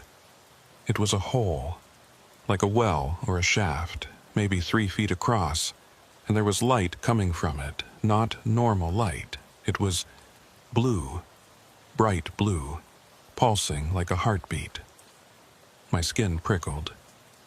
What did you do? I got the hell out of there. Ran back to my truck and drove away. And I've never been back to that part of the forest at night. Never. She turned to face me. That's what you're dealing with, Trooper. That's what's happening in those woods. And if you're smart, you'll walk away right now and never think about it again. I can't do that. Then God help you. She sat back down at her desk, signaling the conversation was over. Now get out of my office, and if anyone asks, we never talked. I left with the file under my arm, my mind racing. Confused people in the woods. Lights coming from underground. A circle of people in white standing around a glowing hole. What the hell was happening on Highway 46? I spent the rest of the day in my apartment, going through Maeve's records. They were meticulous. Dates, times, locations, detailed descriptions of every incident. And the pattern was clear. The activity had started immediately after Highway 46 closed in 2017.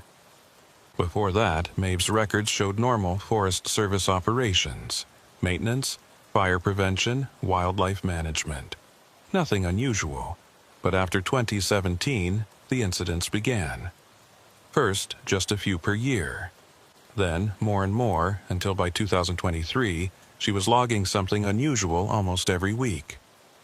People found in the woods, vehicles where they shouldn't be, lights, sounds, and always, always they were near the Highway 46 property line. I cross-referenced her notes with missing person reports in the region. Found something that made my blood run cold. Over the past 8 years, 17 people had been reported missing in the counties surrounding Highway 46. 17 people who'd vanished without a trace, with no evidence of foul play, no bodies ever found. And at least 6 of them had last been seen on Route 211, the road that led to Highway 46.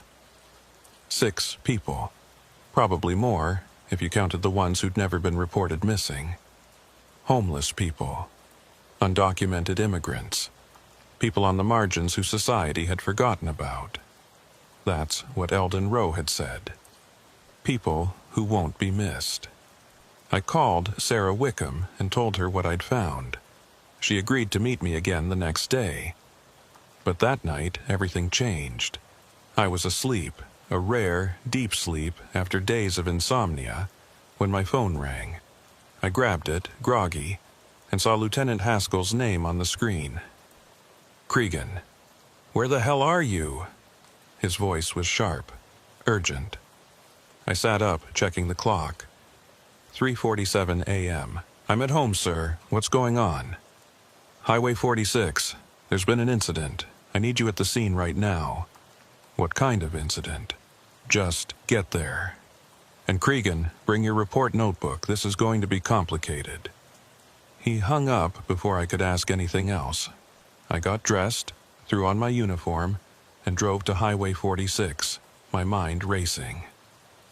An incident. At 3:47 in the morning, on a supposedly closed highway. When I arrived, the area was lit up like daytime. State police cruisers, ambulances, fire trucks, and what looked like federal vehicles. Dark SUVs with government plates.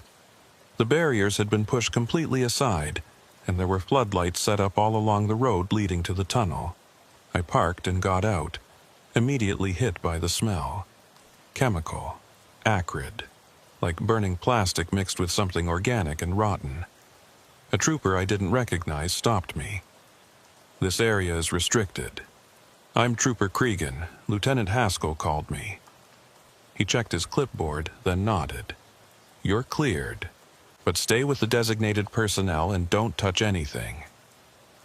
I walked toward the tunnel, and that's when I saw them. Bodies. At least a dozen of them. Lying on the road just outside the tunnel entrance in neat rows, like they'd been arranged. They weren't moving. My stomach dropped. "What happened?" Haskell appeared at my elbow, his face grim. "We don't know yet. They were found this morning by a maintenance crew doing a routine check. No identification on any of them. No apparent cause of death. Were they killed? We don't know. The medical examiner is on the way, but Cregan," he gestured toward the bodies. "Come look at this." I followed him closer. The bodies were all adults, ranging from maybe 20 to 60 years old. Mixed genders, different races. But they all had something in common. They were soaking wet. Their clothes, their hair, their skin, everything was drenched, water pooling around them on the pavement. "It hasn't rained in 5 days," Haskell said quietly. "And there's no water source anywhere near here. So where did this water come from?" I crouched down next to one of the bodies.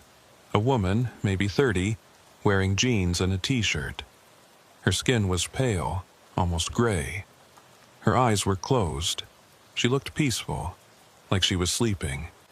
But her clothes were sodden, water still dripping from them. And when I touched her arm, I know I shouldn't have, but I couldn't help myself. Her skin was ice cold. Not just dead person cold, freezing cold, like she'd been in a refrigerator. "Don't touch them," a new voice said sharply. I stood up and turned.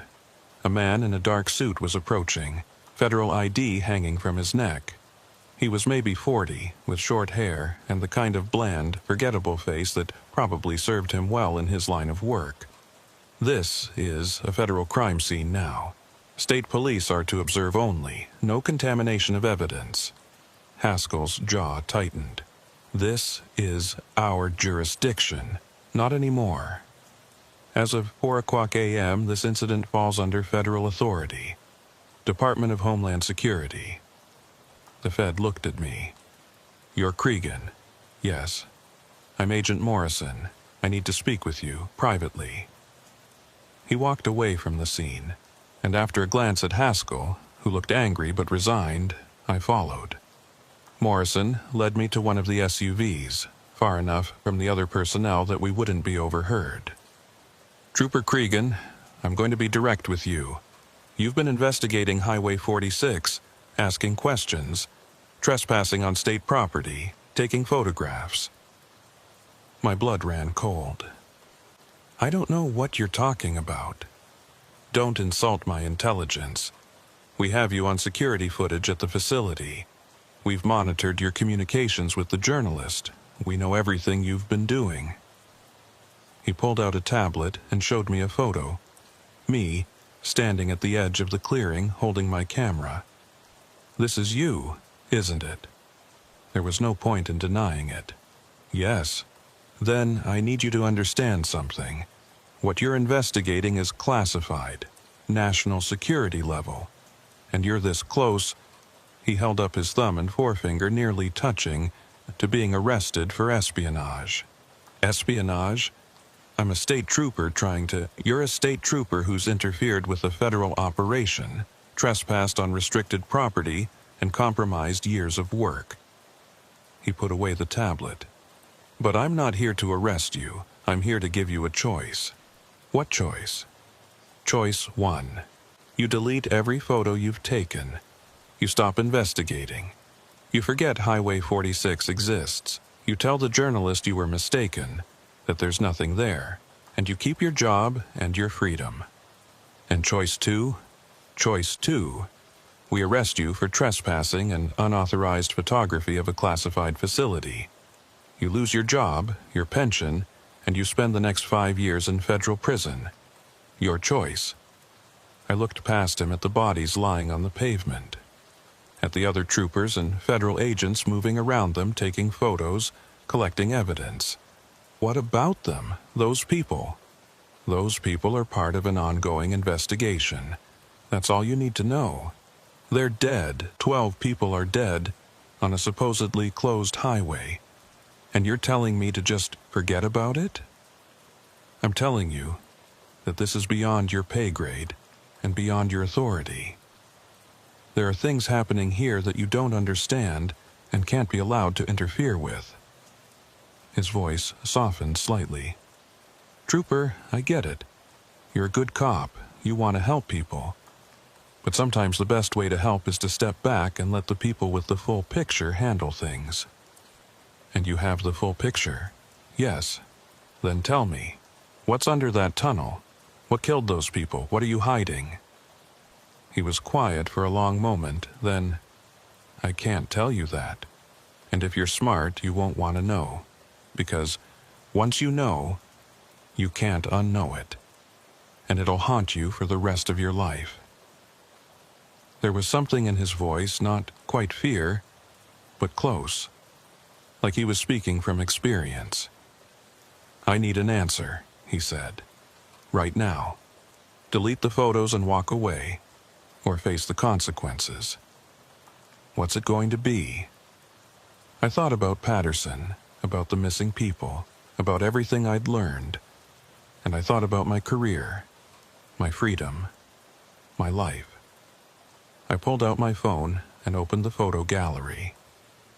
Morrison watched as I selected the photos of the facility and hit delete. All of them, he said. I deleted every photo I'd taken related to Highway 46. The facility, the tunnel, the vehicles, all of it. Good choice. Morrison pulled out a business card and handed it to me. If you remember anything else, if you're contacted by the journalist again, you call me immediately, understood? Understood. Now go home. Take the next few days off. And when you come back to work, you're going to be reassigned. Your lieutenant will have the details. He walked away, back toward the federal vehicles, leaving me standing there feeling hollow and defeated. I got back in my cruiser and drove away from Highway 46, watching the scene shrink in my rearview mirror. Flashing lights, body bags being loaded into vehicles, federal agents taking over what should have been a state police investigation. I'd lost. They'd beaten me. And 12 people were dead. And nobody was going to explain why or how or what had happened to them. When I got home, I sat in my apartment and stared at my phone for a long time. Then I called Sarah Wickham. Jonas, I heard about Highway 46. Are you okay? I need to tell you something. I'm done investigating. There's nothing there. I was wrong. Silence on the other end. Then, They got to you. Sarah, what did they threaten you with? Arrest? Your job? I'm sorry, I can't help you anymore. Jonas, listen to me. If you stop now, those 12 people died for nothing. We're so close. We're not close to anything. There's nothing to find. I made a mistake. I saw things that weren't there, and I'm done. I felt sick saying it. Please don't call me again. I hung up before she could respond. Then I sat there in the dark, hating myself, knowing I'd made the only choice I could make, but also knowing it was the wrong choice. Knowing that those 12 bodies wouldn't be the last. And knowing that I'd failed to stop whatever was happening on Highway 46. They transferred me 3 days later. Lieutenant Haskell called me into his office and handed me a folder without ceremony. Effective immediately, you're being reassigned to desk duty in the Capitol. Administrative support, traffic analysis, report review. He wouldn't meet my eyes. It's not a punishment, it's a lateral move. We both knew it was a punishment. Desk duty was where they sent cops who'd screwed up too badly to fire, but too mildly to prosecute. It was purgatory. How long? I asked. Indefinitely, until you're told otherwise. He finally looked at me. Cregan, I tried to warn you. I tried to protect you. You should have listened. What about the 12 people who died on Highway 46? What about Patterson? What about all the others? That's not your concern anymore. It should be someone's concern. And it is. Just not yours. He stood up, walked to his window. You want to know the truth? You want to know why I told you to stay away from Highway 46? Yes? Because 15 years ago, I made the same mistake you did. I investigated. I asked questions. I went to that tunnel at night and I saw... He trailed off, his reflection in the window looking old and tired. I saw things I can't explain. Things that shouldn't exist. And when I reported it, when I tried to do something about it, I was given a choice. Shut up and keep my job or keep talking and lose everything. So you shut up. I shut up, and I've regretted it every day since. He turned to face me. But I also stayed employed. I kept my pension. I didn't end up in prison or disappeared or dead. And maybe that makes me a coward. But it also means I get to go home to my wife every night. It means I get to retire in 2 years and buy that cabin in Montana and try to forget about all of this. What about your conscience? He smiled bitterly. My conscience is a small price to pay for my life, Trooper. You'll understand that eventually. I left his office with the transfer papers and went home to pack. 2 days later, I reported to my new assignment in the Capitol. A gray office building full of gray cubicles where I'd spend the next however many years reviewing traffic reports and filing paperwork. It was soul-crushing and mind-numbing and utterly safe. I hated every second of it. But I went through the motions, showed up at 8 o'clock a.m., sat at my desk, reviewed my reports, went home at 5 o'clock p.m., like a good little cog in the machine. And every night I thought about Highway 46. Sarah Wickham's article came out 3 weeks after my transfer. It ran in the Northeast Standard under the headline, Questions Surround Mysterious Deaths on Closed Highway 46. It was good work. She'd done her research, gathered what public records existed, interviewed people in Ridgeway who were willing to talk. She laid out the timeline of the closure, the suspicious budget allocations, the pattern of missing persons, the 12 bodies found at the tunnel. But she didn't have proof of anything illegal. Just questions. Just suspicions. And without that proof, without hard evidence or whistleblowers or documentation, the article couldn't do more than hint at conspiracy. The story got picked up by a few other regional papers. It made some noise on social media for a day or two. There were calls for an investigation, demands for transparency. And then nothing happened. No official response from the state. No federal investigation. No explanations or accountability. The bodies were quietly buried. The families, for the ones who had families, were told it was an accident, a tragedy, but an accident nonetheless. And the media moved on to the next story. Highway 46 remained closed, barricaded, forgotten. Except by me, I couldn't forget. Couldn't let it go. Every night I'd lie in bed thinking about those wet bodies, about Patterson's abandoned car, about the people in white standing around a glowing hole in the forest, about what Morrison had said. Once you know, you can't unknow it, and it'll haunt you for the rest of your life. He'd been right about that. 3 months after my transfer, I started getting the calls. Always around 3 o'clock a.m., always from unknown numbers. I'd answer, and there'd be nothing but static, and through the static, faintly, I'd hear my own voice. Unit 47, this is Trooper Cregan, requesting backup. It was the transmission I'd made that first day at Highway 46, when I'd reported the moved barriers. Someone had recorded it and was playing it back to me. At first, I thought it was harassment. Some Fed trying to mess with my head, remind me to keep quiet. But after a few weeks, I started to think it was something else. Something worse. A warning or an invitation. 4 months in, I started having the dreams. Always the same dream. I'm walking through the tunnel on Highway 46. The red lights are on, casting everything in a bloody glow. I can hear water dripping somewhere ahead, and my footsteps echo off the concrete. I walk for what feels like hours, but the tunnel never ends.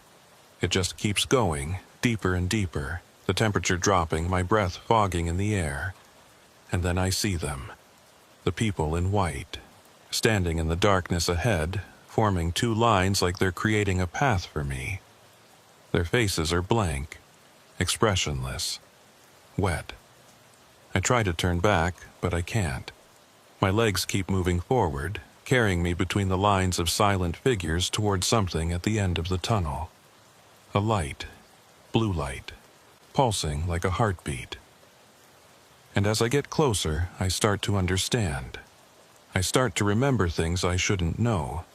Things about the tunnel, about what was found during the drilling in 1969, about what's been there underneath for much longer than any highway. But I always wake up before I reach the light. Wake up gasping, covered in sweat, my sheets soaked like I've been underwater. And every time I wake up, I find my clothes wet, my hair damp, like I've actually been there. 5 months after my transfer, I got a visitor. I was at my apartment on a Saturday afternoon, trying to distract myself with mindless TV, when someone knocked on my door. Through the peephole, I saw Eldon Rowe. I opened the door. "Mr. Rowe, what are you doing here?" He looked worse than when I'd seen him last. Thinner, older, scared. "They're shutting it down," he said without preamble. "The operation at Highway 46.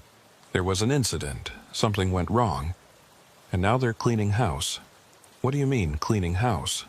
"I mean, anyone who knows too much is being dealt with.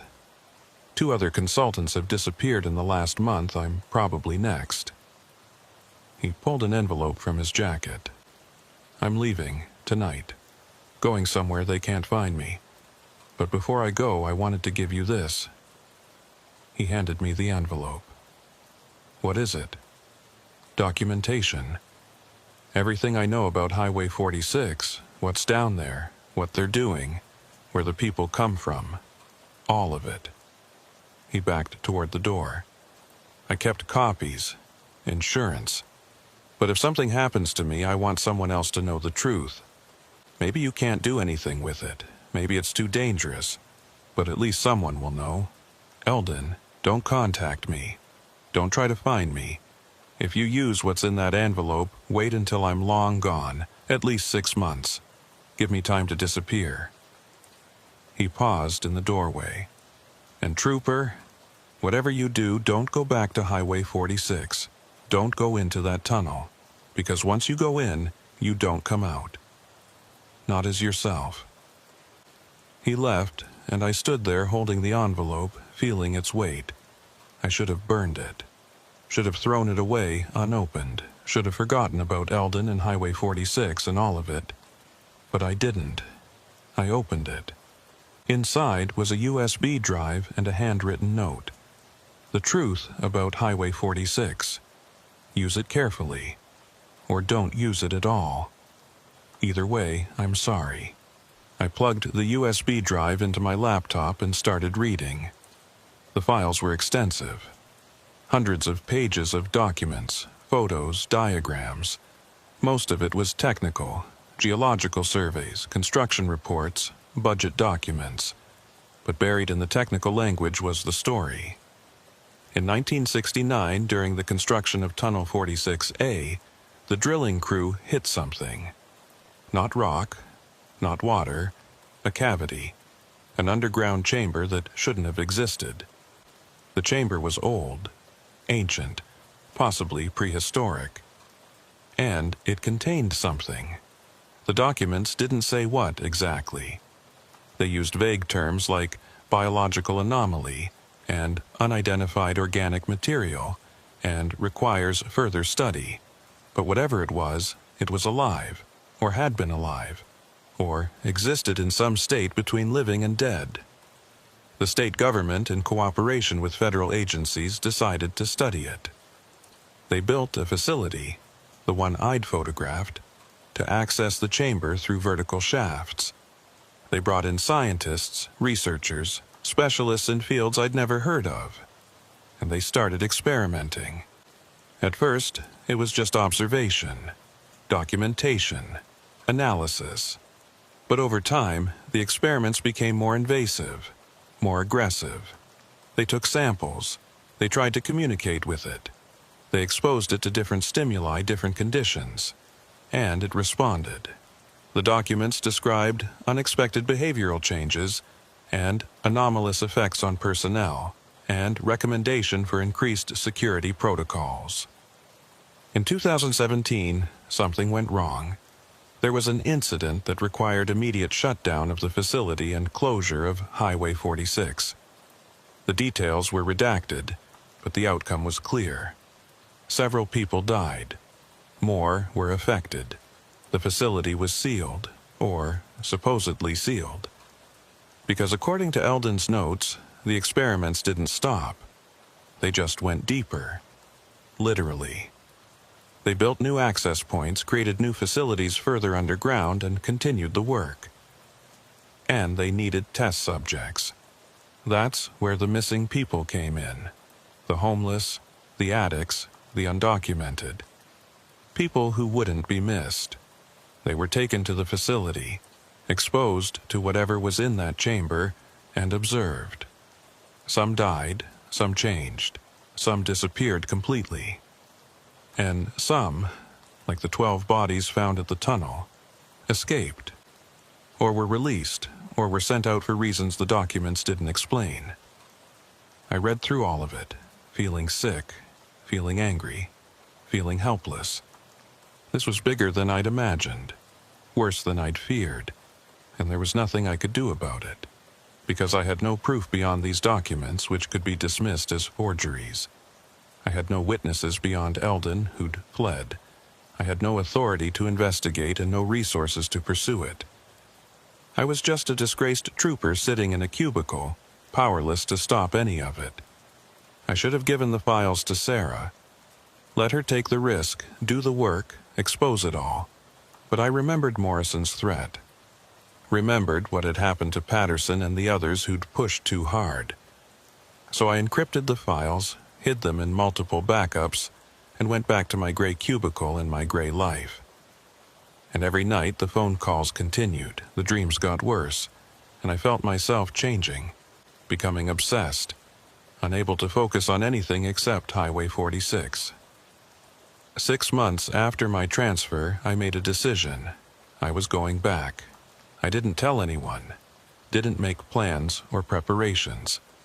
I just got in my car one Friday night and drove to District 9. It was a 6-hour drive, and I spent it remembering. My first day in the district. My first sight of the tunnel. The wet bodies. Morrison's warning, all of it. I arrived at Highway 46 around 2 a.m. The barriers were still there, pushed aside as always. I drove past them onto the closed highway, my headlights cutting through the darkness. The tunnel loomed ahead, its mouth dark and waiting. I parked about 50 yards from the entrance and sat there for a moment, my hands on the wheel, my heart pounding. I could still turn back, drive home, forget all of this. But I knew I couldn't. I got out of the car and walked towards the tunnel. As I approached, the red lights inside flickered on, one by one, like they were activating in response to my presence. I stepped inside. The temperature dropped immediately. The air was damp, heavy with that chemical smell I remembered. And I could hear it now, that sound Maeve had mentioned. A low hum, rhythmic, almost like breathing. I walked deeper, following the red lights. My footsteps echoed off the concrete. The hum grew louder. Halfway through, I found it. A vent in the wall. The same one I'd noticed before. But it was open now, the grate removed, revealing the shaft leading down into darkness. And from the darkness came light. Blue light, pulsing. Just like in my dreams. I knew I shouldn't. Knew it was insane, knew that if I went down there I might not come back, but I also knew I needed to see it, needed to understand, needed to know what was at the heart of all this. I lowered myself into the shaft. There were metal rungs set into the concrete, forming a ladder. I climbed down, 20 feet, 30 feet, deeper and deeper. The blue light grew brighter, the humming louder. At the bottom was a corridor, concrete walls, bare fluorescent lights, and that pervasive smell of chemicals and decay. I followed the corridor. It branched, twisted, led deeper into the earth. And everywhere I looked there were signs of activity. Fresh footprints in the dust. Recently used equipment. Doors with electronic locks. This place wasn't sealed. It was active, operational. After what felt like hours, but was probably 20 minutes, I found it. A large chamber, circular, maybe 50 feet across. And in the center was... I don't have words for what it was. It looked like water at first glance. A pool of water, perfectly still, reflecting the blue light that came from somewhere beneath its surface. But it wasn't water. It was too thick, too dark. And it moved wrong, rippling without any wind or disturbance, like it had its own heartbeat. Around the pool were monitoring stations. Computers, sensors, cameras, all recording, all observing. And standing around the pool, just like Maeve had described, were people in white. They didn't react to my presence, just stood there, hands at their sides, faces blank, staring at the pool. I counted 12 of them, the same number as the bodies found at the tunnel. One of them turned to look at me, and I recognized her. It was the woman I'd seen at the crime scene, the one whose arm I'd touched, the one who'd been soaking wet and ice cold. She was alive, or something like alive. Her lips moved, and I heard her voice, though it sounded like it was coming from far away. "Welcome home." And then I understood. This was where they came from. This was where they went. The pool, the chamber, whatever was down here, it was the source, the beginning and the end. Patterson was down here somewhere, and all the others. Changed. Transformed into something not quite human anymore, and I was about to join them. I turned to run, but the people in white moved to block the corridor. They didn't rush or attack. They just stood there, forming a wall between me and escape. I heard footsteps behind me, turned, and saw more of them emerging from other corridors. Dozens of them, all in white, all wet, all blank-faced. They surrounded me, forming a circle, just like Maeve had described. And then they started walking me toward the pool. I struggled, fought, screamed, but there were too many of them, and they were stronger than they looked. They brought me to the edge of the pool, and I saw my reflection in its dark surface. I saw myself, terrified, desperate, and then they pushed me in. The water, if it was water, was ice cold. So cold it burned. I sank immediately, unable to swim, unable to breathe.